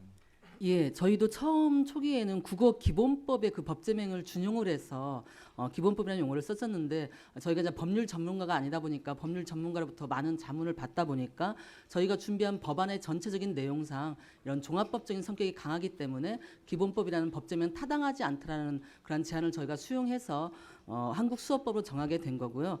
그리고 수어법이냐 수화법에 대해서는 굉장히 많은 논의가 있었지만 서두에 말씀드린 대로 저희 농인 당사자들 입장에서는 이 법안에 대한 관심이 굉장히 높고 또 그중에서도 수화냐 수어냐 어떻게 표현하냐에 대해서 굉장히 가장 큰 관심이 있습니다.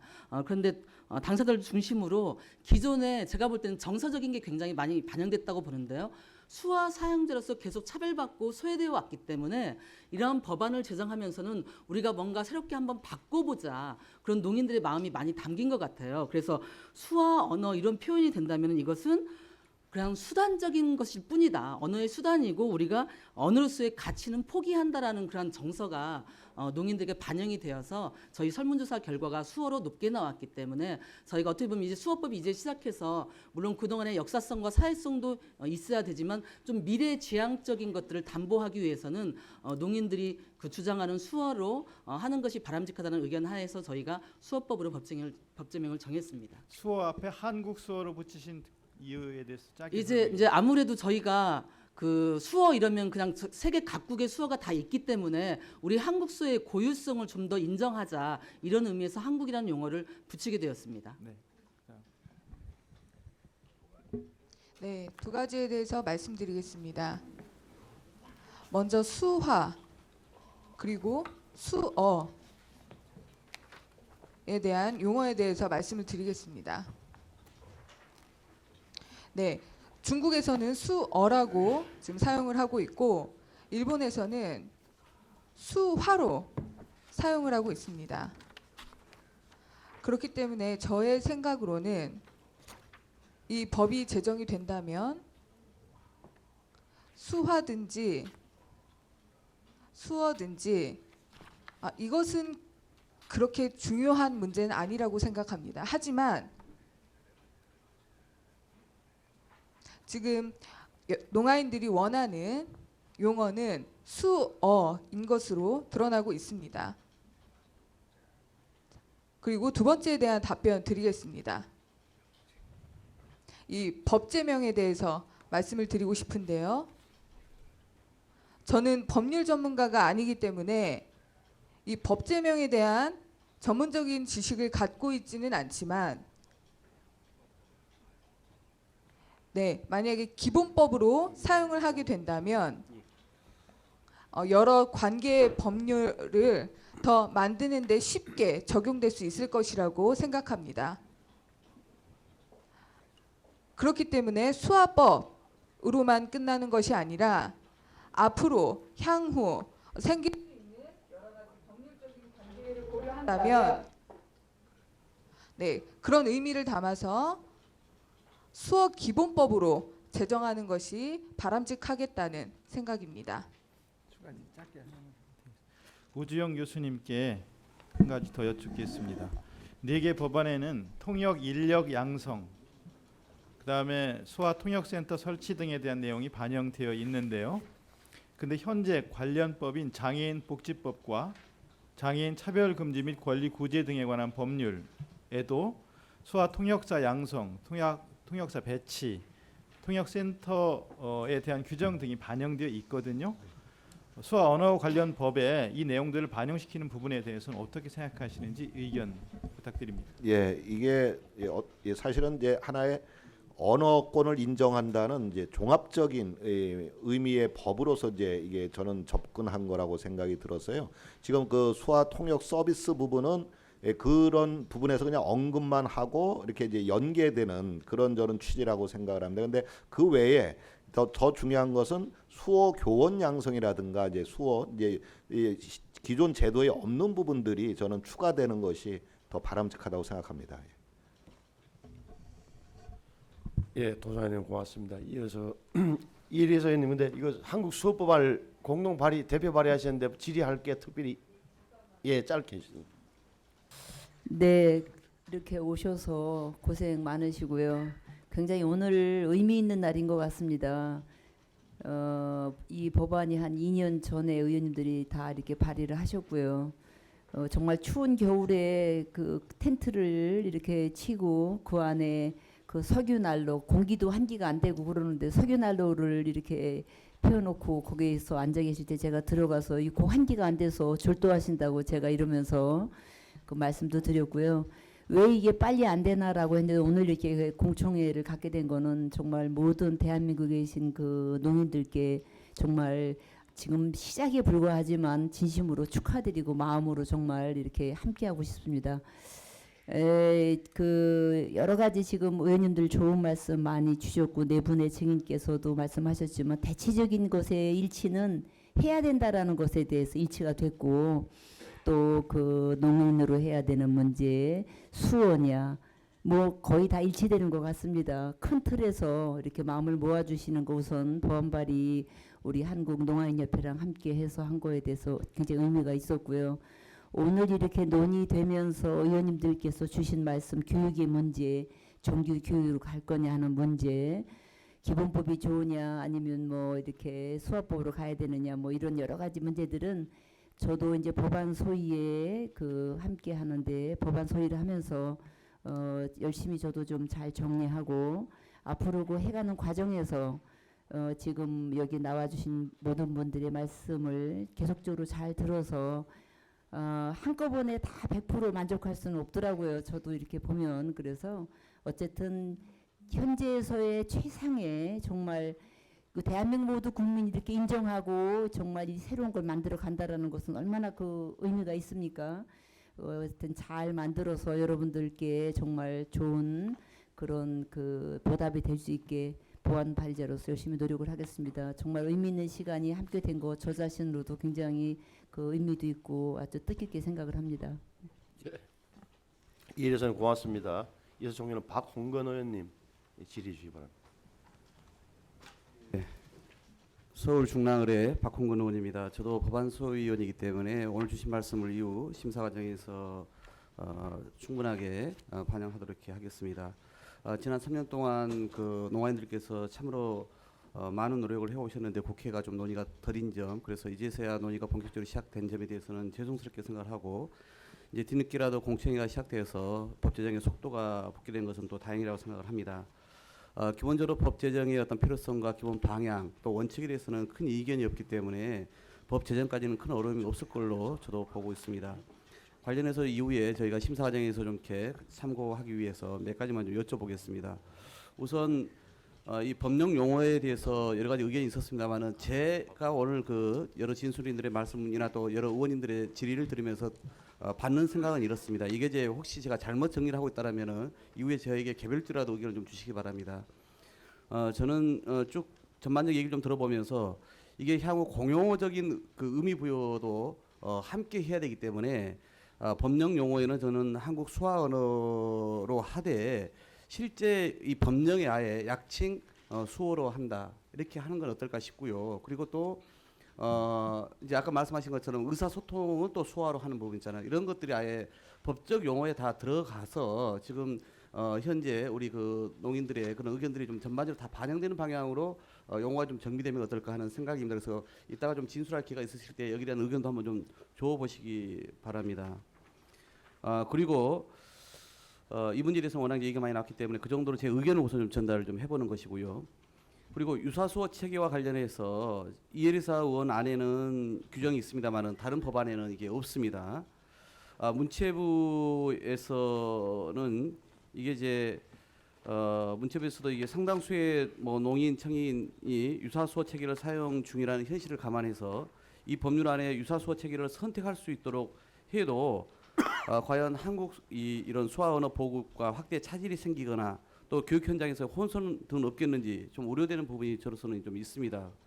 그래서 정진우 의원안을 비롯해서 다른 법안에는 이 유사 수호에 관한 규정이 없는 특별한 이유가 있는지, 또 이혜리사 의원안과 같이 유사 수호에 대한 규정을 함으로써 혹시 우려되는 부분은 없는지 한번 우리 김철한 진수리께서 잠깐 간단하게 좀 답변을 해주시기 바랍니다.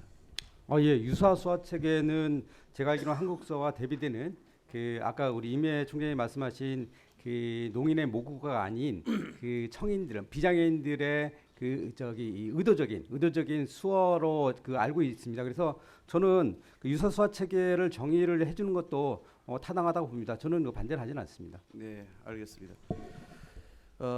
그리고 오늘 아마 가장 쟁점이 비장애인의 학년기 수화교육 그 실시에 대한 근거 부분을 이제 반영하느냐 마느냐 이런 부분일 텐데, 정진우 의원 안에 보면은 초중등 교육법에 수화 언어 과목을 의무 교과로 도입하자 이렇게 지금 되어 있습니다. 여기 대해서 이제 문체부나 교육부 같은 경우는 이미 학교장 재량으로 선택 교육 과정에 대해서는 할 수 있다. 그리고 또 국가 행정 사무나 법 체계를 고려할 때 적절하지 않다 이렇게 지금 주장을 하고 있는 거 아닙니까? 그래서 여기 대해서 한번 좀 우리 김철한 진술인 잠깐 이야기를 해보십시오. 예, 그 지금 수화 교육을 가끔 하는 학교는 있습니다. 하지만 여러 가지 문제점이 있습니다. 일단은 이례적이고요.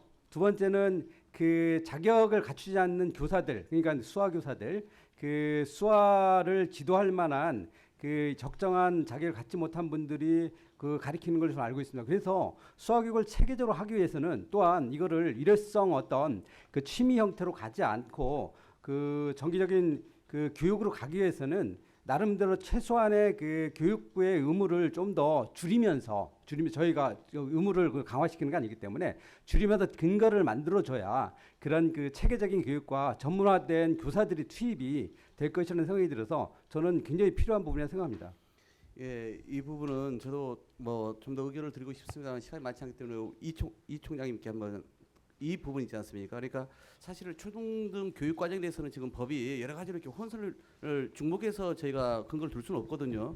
초중등 교육법에 사실 교육 과정에 대해서는 두는 게 저는 바람직하다. 이게 법 체계상 맞다 이렇게 보는 건데 관련해서 지금 또 잠깐 좀 답을 좀 주시기 바랍니다. 예, 저희 한국 수업 법안에는 그 수어 교육의 의무화는 지금 들어가 있지 않습니다. 자, 그 이유는 말씀하신 대로 그 의무 교육의 틀 안에 한국 수어를 교과목으로 넣는다는 것이 상당히 법리적인 해석에 부담이 있다라고 생각을 했고, 또 이제 저희들도 법안을 준비하는 과정이 길었지만 처음부터 저희들이 100% 만족할 수 있는 법안이 나올 수는 없다고 봐서 일단 이제 제정이 되고 나서 사회적인 분위기와 이 어떤 환경이 성숙하게 되면은 그때 가서 이제 논의를 하는 것이 저희들이 어떤 법 제정에서 타당하지 않겠느냐. 그래서 우선순위에서 조금 미뤄둔 것입니다. 알겠습니다. 그리고 또 이 수화 언어 교육을 하는 교원 자격에 대해서도 지금 보면요, 이혜리사 의원 안에서는 한국 수어를 사용하여 교육이 가능한 교사를 배치해야 한다 이렇게 규정하고 있고요. 정진우 의원 안에 보면은 수화 언어 관련 자격을 취득한 농인 및 청인 교사를 배치해야 한다 이렇게 되어 있습니다. 그러니까 정진우 의원 안에는 교원의 자격이라고 하는 것을 분명히 하고 있는데, 문체부에서는 여기에 대해서 이 수화 통역사 자격 시험이 존재하지만은 통역사와 교사 역할이 분명히 다르다 이렇게 얘기를 하고 있거든요. 그러니까 수화 언어 관련 자격이 무슨 자격을 말하는 것인지 이게 좀 모호한 점이 좀 있다는 거죠. 그래서 지금 보면은 이제 이후에 그 문체부에서는 시행령에다 수어 능력 자격이 아닌 검정 시험을 통해서 이걸로 좀 대체하겠다 이렇게 얘기를 하고 있지 않습니까? 이 부분에 대해서 우리 김철한 진술인 한번 좀 그 문체부의 여기에 대한 예, 저희가 2011년에 교육부의 그 도관위 아까 의원님께서 도관위 얘기를 하셨는데요. 그 위에 그 실태를 조사해 봤더니 전국에 15개 농학교에 수화 통역 자격을 갖고 있는 분들이 6%밖에 안 됐습니다. 그래서 이 문제를 문체부에 제안을 했고요. 지금 말씀하신 것처럼 이 수어 능력 관련된 향상에 대한 그 협의를 한 적이 있습니다. 저희는 어쨌든 그 방식은 다양하겠지만 뭐 시행령에서 향후에 방식을 논의는 하겠지만 당연히 이 자격 부분에 대해서는 그 명시가 돼야 되고요. 이 부분 문제에 대해서는 좀 더 그 농아협회가 지금 관련된 자격을 그 지금 관장하고 있기 때문에 뭐 협의를 통해서 이런 문제는 좀 풀어갈 수 있어 봅니다.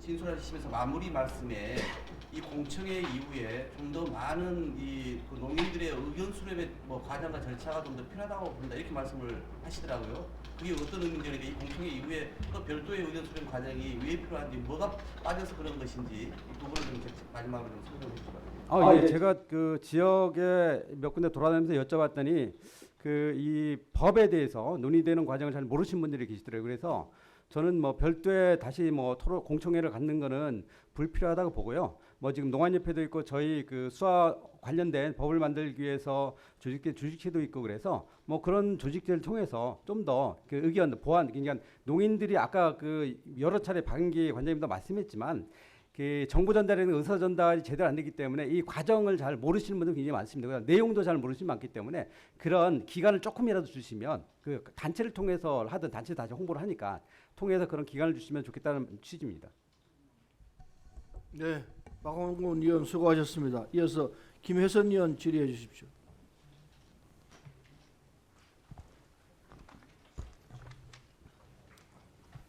네, 진술인들 수고 많으십니다. 서울 서초갑의 새누리당 김혜선 의원입니다. 저도 법안 심사 소위위원이기 때문에 오늘 이 법안하고 관련된 여러 가지 법명이라든지 또는 내용 중에 여러 가지 좀 이 4개 법안 중에 다른 부분에 대한 의원님들의 좋은 의견이 있었기 때문에 그런 구체적인 법안 내용은 제가 소위에서 다루기로 하고 오늘 이렇게 네 분 모처럼 좋은 기회를 마련했는데 제가 평소 궁금하고 했던 부분에 대해서도 좀 질의를 해보도록 하겠습니다. 정말 오늘 정말 중요한 의미 있는 그런 그 법안에 대한 공청회가 지금 실시되고 있는 것 같습니다. 우리 대한민국 헌법은 대한민국에 사는 모든 우리 국민들이 인간의 존엄과 가치는 최대한 보장이 돼야 되고 인간다운 삶을 향유할 수 있도록 해야 되고 또 행복 추구권이 있습니다. 그런데 이 소중한 법안들이 그동안 이 소수의 국민들 우리 청각 언어 장애인이 지금 27만 명 정도 되는데요. 이 법안이 아직 그 국민적 관심을 이렇게 받지 못하고 사회적 공감대가 충분히 그동안 형성되지 못한 점이 조금 아쉽습니다. 우주형 인간재활학과 교수님께 먼저 질문을 올리겠습니다. 지금 우리 농인들이 아까 이제 그 인간의 능력을 발휘하는 데 있어서 이 청각 언어 장애가 여러 가지 그 악영향을 미치고 있다는 것을 알게 됐다는 그런 좋은 말씀을 해주셨는데 지금 우리 그 농학교에서 수화를 못하는 그 교사들도 굉장히 많다고 제가 알고 있어요. 그래서 이게 이렇다면은 저 농학교조차 이 농인들한테 충분한 학습 기회를 주지 못하고 있다. 이거 어떻게 지금 받아들여야 되는 겁니까? 예, 그게 이 농인 자신들도 이게 제기하고 있는 가장 큰 문제라고 저는 알고 있습니다. 그래서 지금 4개 법안이 다 이 공통적으로 강조하고 있는 것이 이게 이 법이 언어권을 보장하는 거지만 언어권 보장의 출발은 사실은 교육이라고 다 보는 것 같습니다. 그래서 결국은 이제 이게 주무부처에 관한 서로 이견이 있을 수는 있겠습니다만 이 법안에서는 교육의 문제를 전혀 언급 안 하면은 사실은 이거는 알맹이가 빠지는 거다. 저는 그렇게 생각을 하기 때문에 결국 교육권 보장 부분이 같이 들어가는 것이 저는 맞다고 보고요. 그것이 이제 오늘도 이제 누누이 이제 여러분들이 말씀하시는 것처럼 어릴 때부터 유아교육서부터 결국 이 지금 말씀하신 수어 교육이 이루어졌을 때 제대로 된 그들의 그 어떤 지능 발달과 학습 능력 발달에 도움이 되고요. 그 다음에 이제 이 법안에서 좀 전에 우리 김철환 실장님도 말씀하셨지만 그런 부분들을 강화시켜주긴 방안 중에 하나가 사실은 기존에 있는 수화 통역사 제도에서 한 걸음 더 나아가서 수어 교원 양성 제도입니다. 그래서 이제 정진우 의원님 안에도 이제 그 자격의 문제가 있지만 이쪽에 이제 그 이혜리사 의원님 안에도 사실은 그 부분이 언급이 있거든요. 그래서 수어 교원 양성에 관련돼서는 법률에서 언급은 물론 시행령에서도 꼭 이렇게 갖춰야 될 제도라고 생각하고 있습니다. 네. 그리고 다음에는 우리 이미애 농아인협회 사무총장님께 질문을 하겠습니다. 지금 전국에 193개소의 수화통역센터를 운영하고 있죠? 예. 지금 수화 통역사가 총 1,500명 정도 되는데 예. 국가공인 민간 자격사가 지금 1,200명이 좀 넘죠. 예, 1,245명입니다. 네, 그 지금 통역센터 운영을 포함해서 이 특수교사로 활용하는 데 있어서 이 규모라든지 이것이 충분한지 또는 지금 오늘 이렇게 모처럼 오셨는데 그 운영하면서 뭐 가장 큰 애로사항이 뭔지에 대해서 좀 간단하게 좀 얘기를 해주시죠. 예, 현재 저희가 국가 공인 민간 자격증을 소지하고 있는 저희 같은 청인 수화통역사는 1,245명이 있고 비공인 민간 자격증 소지자는 691명 포함해서 중복 자격증 포함해서 1,513명이 있습니다. 그리고 또 그 농인 당사자로서 중개 통역을 맡고 있는 농인 통역사가 447명으로 해서 전국에 1,960명이 자격증을 소지하고 있습니다. 그리고 말씀하신 대로 저희가 전국에 193개의 수화 통역센터를 운영하고 있는데 어떤 어려움이 있냐 하면 센터 한 개소당 통상 인원이 센터장을 제외하고 저희 같은 청인 수화통역사 3명과 농인 중개통역사 1명이 있는데 수화통역이라는 것은 언제 어떻게 발생할지 저희가 예측할 수가 없습니다. 그러다 보니까 사무실에서 전화를 받는 행정을 해야 되는 직원들도 있고 또 농인들이 응급하게 교통사고나 법률적인 문제가 발생했을 때 수화통역의 대기 시간이 상당히 깁니다. 왜냐하면 예약제로 운영을 하고 있기 때문에 예약이 되지 않은 응급한 시스템으로 통역이 필요한 경우에는 수화통역 배치가 바로 이루어지지 않는다는 문제점들이 있고 또 기존의 수화통역센터가 서울이나 대전 일부 지역만 빼고는 오전 9시에서 오후 6시까지만 운영이 되기 때문에 그 이후에 어떤 응급한 사안이 발생했을 때는 농인들이 수화통역을 공적 서비스 안에서 받을 수 있는 기반이 없다는 문제점이 있고 또 하나의 문제점은 지금 수화통역센터 예산이 거의 다 지방자치단체 예산으로 가다 보니까 인건비와 운영비가 분리되어 있지 않고 그냥 통 전체 예산으로 예산이 나가다 보니까 오래된 수화통역사들 경험이 많은 수화통역사들이 현장에 많이 배치되어 있어야 되는데 수화통역센터를 운영하는 센터장 입장에서는 급여가 높은 수화통역사들이 부담이 된다라는 거죠. 그래서 이런 노하우가 있는 통역사들이 현장에서 활용되는데 상당히 많은 어려움이 있다는 걸 말씀드려서 수화통역센터 인원이 좀 더 확보될 필요성이 있고 그리고 기존의 수화통역센터는 한국수어 사용자에 대한 서비스는 응급한 서비스는 되고 있지만 예를 들어서 중도에 난청이 온다거나 실청이 있는 그러니까 한국수어를 사용하지 못하는 중도 난청인과 구아인들에게는 서비스를 제공할 수 있는 방법이 없습니다. 그래서 향후에는 이러한 한국수어가 아니라 한국어를 제1언어로 사용하는 청각장애에 대한 이러한 의사소통 지원센터 이런 것들도 지원이 돼야 된다는 말씀을 드리고 싶습니다. 네. 고맙고요. 우리 김철환 정보문화들이 실장님께 질문을 올리겠습니다. 이제 아까 우리 정진호 의원님을 비롯해서 많은 그 좋은 말씀이 계시긴 했는데 아직도 저는 그 농문화라는 개념 그게 조금 정확하게 그 감이 잘 안 오고요. 이렇게 이제 법에 농문화 이런 것을 이제 규정하는 것이 더 좋은 점도 있겠습니다만 혹시 이 농문화 일반문화 이렇게 구별될 경우에 오히려 이렇게 차별 의식을 은연중에 또 심어줄 그런 우려는 없는지 그래서 일반인들 사이에서 농인들이 우리와 다르다 하는 그런 또 인식 형성될 우려는 없는 건가 하는 또 그런 걱정도 솔직히 되거든요. 이제 그런 부분에 대해서 조금 저희들이 쉽게 이해할 수 있도록 좀 얘기를 부탁드립니다. 예. 예, 그 문화기본법에는 사실 문화에 대한 정의가 나와 있는데요. 사실 문화를 딱 한마디로 정의하기 쉽지는 않습니다. 일단 생활 양식이 기본이 되고요. 예를 들어서 아까 처음에 제가 그 진술하기 전에 제 이름을 소개했는데 저는 그 제 김철환입니다라고 소개를 하지 않고 이렇게 했습니다. 제 얼굴 특징을 만들어서 소개했는데요. 그 농인들이 쓰고 있는 어떤 그 생활 양식 중에 하나 이름 부르기도 우리와 다른 그냥 듣는 사람과 다른 형태의 이름 부르기를 한다든가 아마 좀 전에 보실지 모르겠지만 박수 이런 형태를 치거든요. 이 생활 양식이 확연하게 듣는 사람과 구별되는 지점들이 있습니다. 이런 지점들을 존중하지 않는다면 사실 언어로서의 그 존중의 가치는 많이 떨어질 거라 생각이 돼서 또한 그 우려하시는 것처럼 뭐 농문화를 지정하면 우리 청인들 듣는 사람들이 혼란스러울 것이냐 아니냐 하지만 사실 다문화 우리나라 이 정책에서 다문화 정책을 굉장히 강조하고 있기 때문에 전혀 그런 측면에서는 굉장히 바람직하다고 생각을 합니다. 네, 김혜선 의원 수고하셨습니다. 이어서 유기용 의원 질의해 주십시오. 네, 서울 관악갑 출신 유기용 의원입니다. 오늘 네 분 진술인들 참석해서 좋은 말씀 주셔서 감사드리고요. 2014년 보건복지부 통계에 따르면 우리 농아인 숫자가 전국적으로 27만 명에 달하는 것으로 되어 있습니다. 저는 제 지역구인 그 관악구 수화통역센터의 운영위원으로 참여하고 있는데 사실 깊은 관심과 이해를 가지기 전에는 아까 이미애 사무총장님 말씀하셨던 대로 농인들의 장애의 정도가 시각장애인이나 지체장애인들보다 좀 덜하다 하는 생각을 가지고 있었습니다.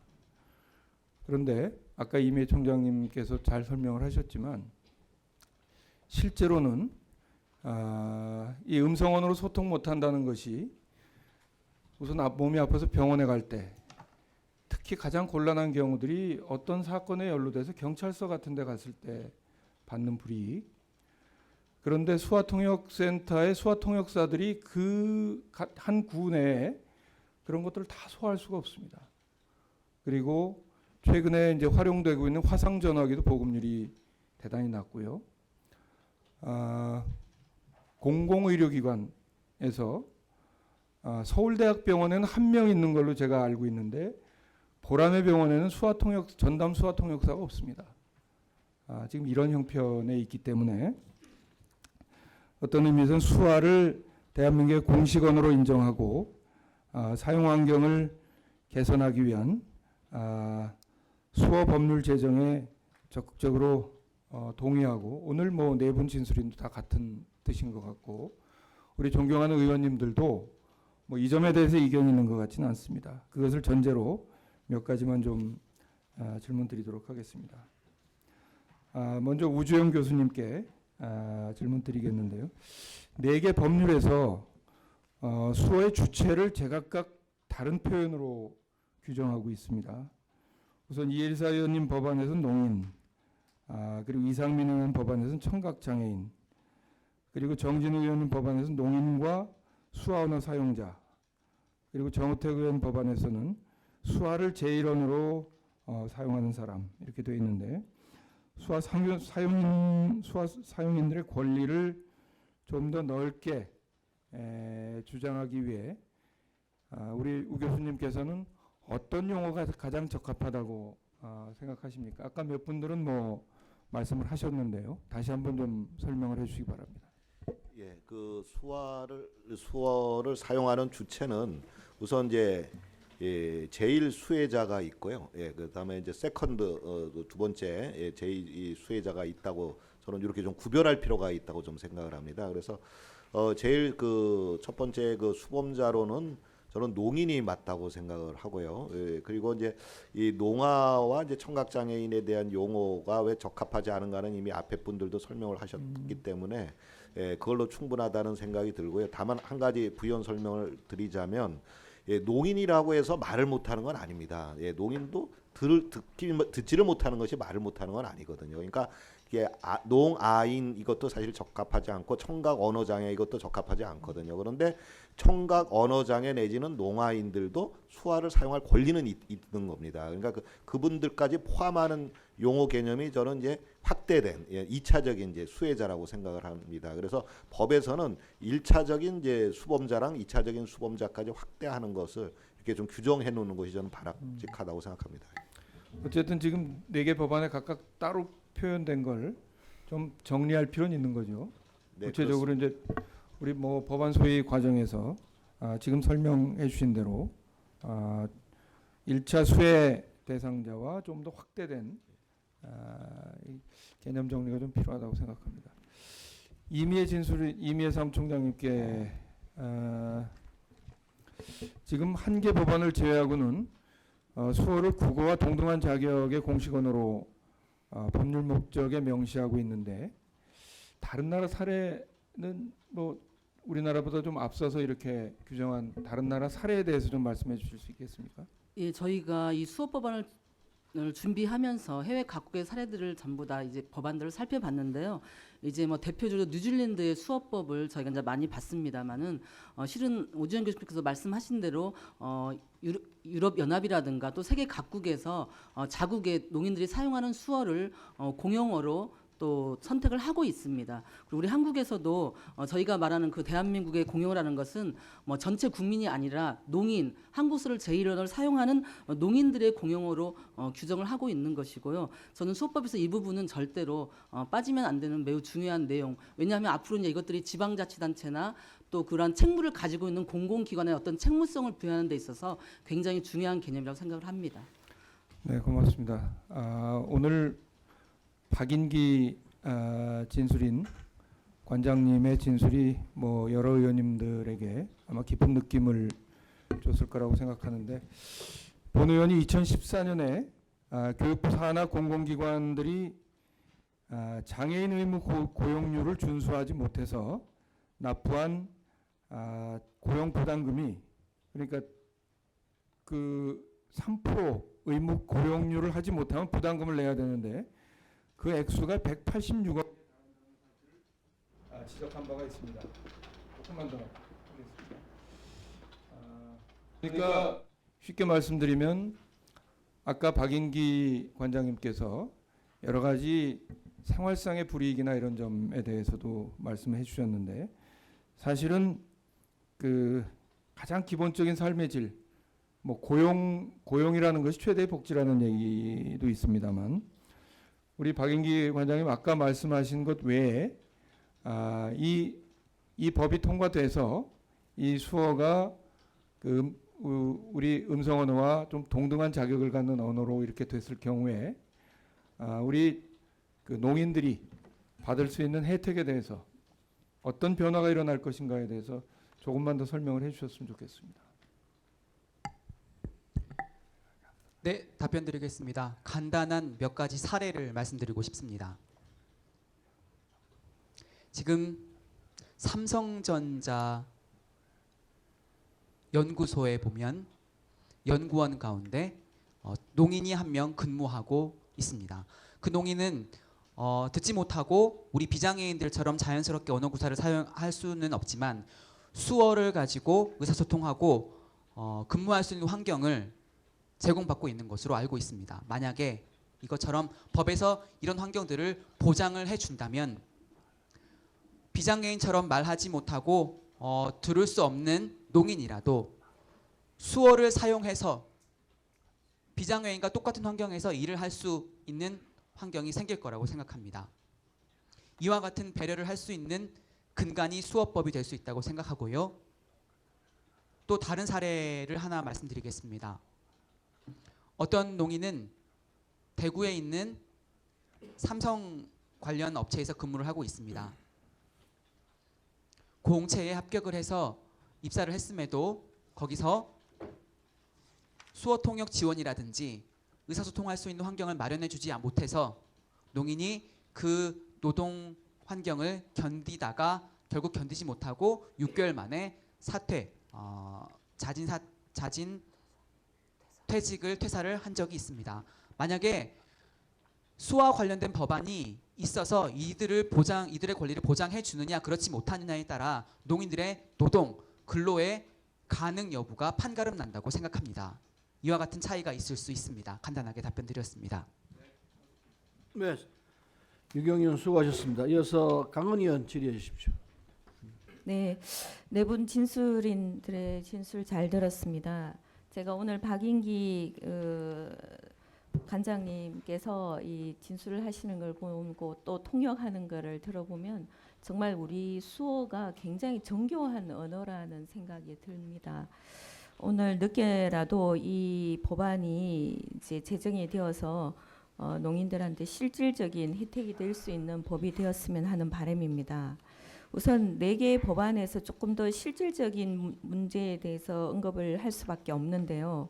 그 문체부에서 실무자가 아까 윤재옥 의원님께서 질의하는 부분에 대해서 답변을 좀 하셨는데, 사실 우리 그 위원회에서 법안 소위가 개의되기 전에 수어 연구소와 수어 심의회, 수어 통역센터 그리고 교육 지원에 관한 거는 부처 간 협의를 좀 조속히 해 주시기를 당부를 드리겠습니다. 제 개인적으로 보면은 새로운 기관을 만드는 게 현행 우리 정부조직법에서 쉬운 일이 아니라서 염려되지 않을 수 없는데요. 뭐 국립국어원 같은 경우에는 우리 한국어 전반에 관한 연구를 하고 있기 때문에 수어도 한국 수어라는 입장에서 국립국어원 밑에 연구소로 두면은 조직이 좀 유연하게 할 수 있지 않을까, 이런 제안도 드리고 싶습니다. 너무 새로운 기관을 설립하는데 힘을 다 쏟다 보면 시급하게 당장 급하게 지원해야 될 일이 자꾸 뒤로 밀릴 수 있기 때문에 그런 부분도 좀 감안을 해 주셨으면 하는 생각입니다. 그리고 이제 수어를 통한 교육 부분도 굉장히 중요한데요. 실제 우리가 아까 박원건 의원님께서도 염려하셨는데 이 교육 과정 체계를 바꾸는 게 현실적으로 쉽지 않기 때문에 저는 법안에서 대안도 좀 필요한 것 같습니다. 그래서 현실적으로 전 모든 과목을 뭐 그렇게 하면 저는 가장 이상적이라고 보고 있습니다. 하지만 모든 국정, 검정, 인정, 교과 도서에 대해서 수어를 하는 경우에는 현실적으로 좀 어렵기 때문에 우선 일부 과목에다가 집중적으로 지원을 해서 단계적으로 도입하는 방안에 대해서는 어떻게 생각하시는지 이미애 사무총장님 한 분께 우선 질의를 하겠습니다. 저희들 마음에는 다 해드리고는 싶으나 현실적인 문제도 있지 않습니까? 그래서 특정 과목이나 활동 이런 데 우선적으로 시도를 하는 거 이 부분에 대해서는 어떻게 생각하십니까? 예, 의원님께서 말씀하신 대로 이제 곧바로 이것을 현장에 적용하기는 상당한 부분 많은 준비가 필요합니다. 근데 저는 어떤 특정 교과목에다가 적용하는 것보다는 저희가 생각할 때 농인들의 특성이 시각적인 정보를 잘 수용하는 특성이 있기 때문에 기본적으로 교육 현장에서 수어 사용을 제1 언어로 하되 시각 영상 자료 이것들의 보완을 통해서 얼마든지 수어 사용이 전 과목에 적용이 가능하다는 생각을 합니다. 예, 이제 당장 전 과목에 할 수 있다 이렇게 가고 구체적으로는 한 과목부터 시작하는 게 저는 맞지 않겠나 싶습니다. 시간과 모든 게 여유가 되면 또 우리가 실제 그 교원들 양성하는 것도 상당히 시간이 걸릴 것 같은데요. 예. 그래서 현실적으로 그런 문제 인식을 하면서 이 법 제정이 되었으면 하는 바람입니다. 법이 사문화되어서 안 된다는 입장 때문에 그런 의견을 제안을 드리는 것입니다. 그리고 같은 진술인께 이 사무총장께 하나 더 말씀을 드리고 싶습니다. 지금 한국농아인협회에서 그 수화 사전을 지금 표준화 등을 했는데 제대로 아직까지 완료가 되지 않은 걸로 알고 있습니다. 우리 표준 국어 대사전 어휘는 약 51만 개 정도 되는데요. 수어 사전에는 24,600개 정도 된다고 알고 있습니다. 이런 부분에 대한 거는 제가 어떻게 생각하면 집중적으로 투입을 해서 해줄 수 있는 일이라고 보고 있습니다. 또 한 가지는 그 유사 수어 체계에 관한 부분인데요. 이게 언어이기 때문에 자연 발생적으로 발달한 경향이 있기 때문에 완전히 표준어로 우리가 그 수어를 작업하는 게 쉬운 일은 아닌 것 같습니다. 유사 수어 체계를 같이 보존을 하면서 표준화로 간다면 좋을 것 같은데 진술님께서는 어떻게 생각하십니까? 예, 아까 우주현 교수께서 말씀하셨지만 실은 수어의 표준어라는 그 사업 명칭 자체가 수어를 잘 이해하지 못하는 청년들에게 많은 오해를 일으키는 요인이 됩니다. 왜냐하면 각각의 농인들이 수어 표준화가 되지 않아서 의사소통이 되지 않는구나. 근데 실질적으로 농사에서 농인들끼리의 수어 사용에 문제가 있는 것이 아니라 저희처럼 수어를 제2 언어로 나중에 배우는 청인들의 수어 사용에 문제가 있어서 이런 유사 수어 체계라든가 수어 표준화의 문제가 발생한 거고 그동안 국어원에서 지원을 받아서 했었던 저희 표준화 사업의 문제점은 제가 개인적으로 볼 때는 이런 문제가 있다고 봅니다. 수어를 기반으로 해서 이걸 표준화를 했었어야 되는데 음성 언어를 놓고 거기에 대한 수어 표준화를 하다 보니까 문제가 있다고 보고요. 그래서 앞으로 수어 표준화를 한다라고 하면 수어를 놓고 그것을 풀어가는 방식으로 방법이 개선된다면 가능하다고 보고 또 일상적인 생활 용어에서 수어 표준화가 되지 않아서 농인들 간의 소통에 문제가 있지는 않습니다만 이제 농인들의 고등교육이 굉장히 활발히 되면서 이제 특정 전문 영역에 대한 수어의 표현이 없어서 애로사항이 있는 것은 사실입니다. 그래서 이런 전문 영역에 대한 수어 표준화 사업은 지속적으로 진행이 돼야 된다고 보고 또 유사 수화 체계를 저희가 수어법에 명시한 이유도 실은 그동안에 우리 농인들이 수어를 제1 언어로 배울 수 있는 환경 자체가 마련이 되지 않았기 때문에 일반 학교에서 통합교육을 받다가 이제 대학 이후에 자기의 언어적 정체성을 찾아서 수어를 뒤늦게 보이는 농인들이 상당수 많이 있습니다. 그러다 보니까 이분들은 어렸을 때부터 한국 수어를 제1 언어로 배우지 않아서 습득에 상당히 제한이 있거든요. 그래서 이분들을 저희가 수어법에서 배려하지 않으면 안 된다라는 차원에서 유사 수어 체계 부분을 저희가 포함을 시킨 겁니다. 이 오늘 법안 공청회를 하면서 주체가 누구이냐에 따라서 굉장히 관점이 다르다는 걸 많이 느꼈습니다. 그래서 수어가 제1국어인 상태에서 모든 수어 체계를 정립하는 게 이 수어를 사용하는 농인들이나 또 제2외국어로 제2 언어로 쓰는 분들한테 맞는 것 같습니다. 이번 기회를 통해서 정말 우리 농인들과 그리고 일반인들도 일반인들은 더 많은 관심을 가져야 되겠고 농인들께는 실질적인 혜택이 돌아갈 수 있도록 우리가 법안을 심의하면서 심도 있게 해서 좋은 법안이 제정되기를 당부드리고 저희 스스로 노력하도록 하겠습니다. 감사합니다. 예, 강은 의원 수고하셨습니다. 그러면 더 이상 질의하실 의원이 안 계십니까? 예, 더 이상 질의하실 의원이 안 계시면은 수화 언어 관련 법안에 대한 공청회는 이것으로 마치도록 하겠습니다. 진술인 여러분 수고 많으셨습니다. 여러분들이 주신 의견은 수화 언어 관련 법안 제정을 위한 우리 의원의 법안 심사에 많은 도움이 될 것이라 생각합니다. 오늘 이 자리에 나와서 진술해 주신 것에 대해서 다시 한번 감사를 드립니다. 그러면 잠시 정회하였다가 2시에 속개하여 인문지능 관련 법안에 대한 공청회를 진행하도록 하겠습니다. 정회를 선포합니다.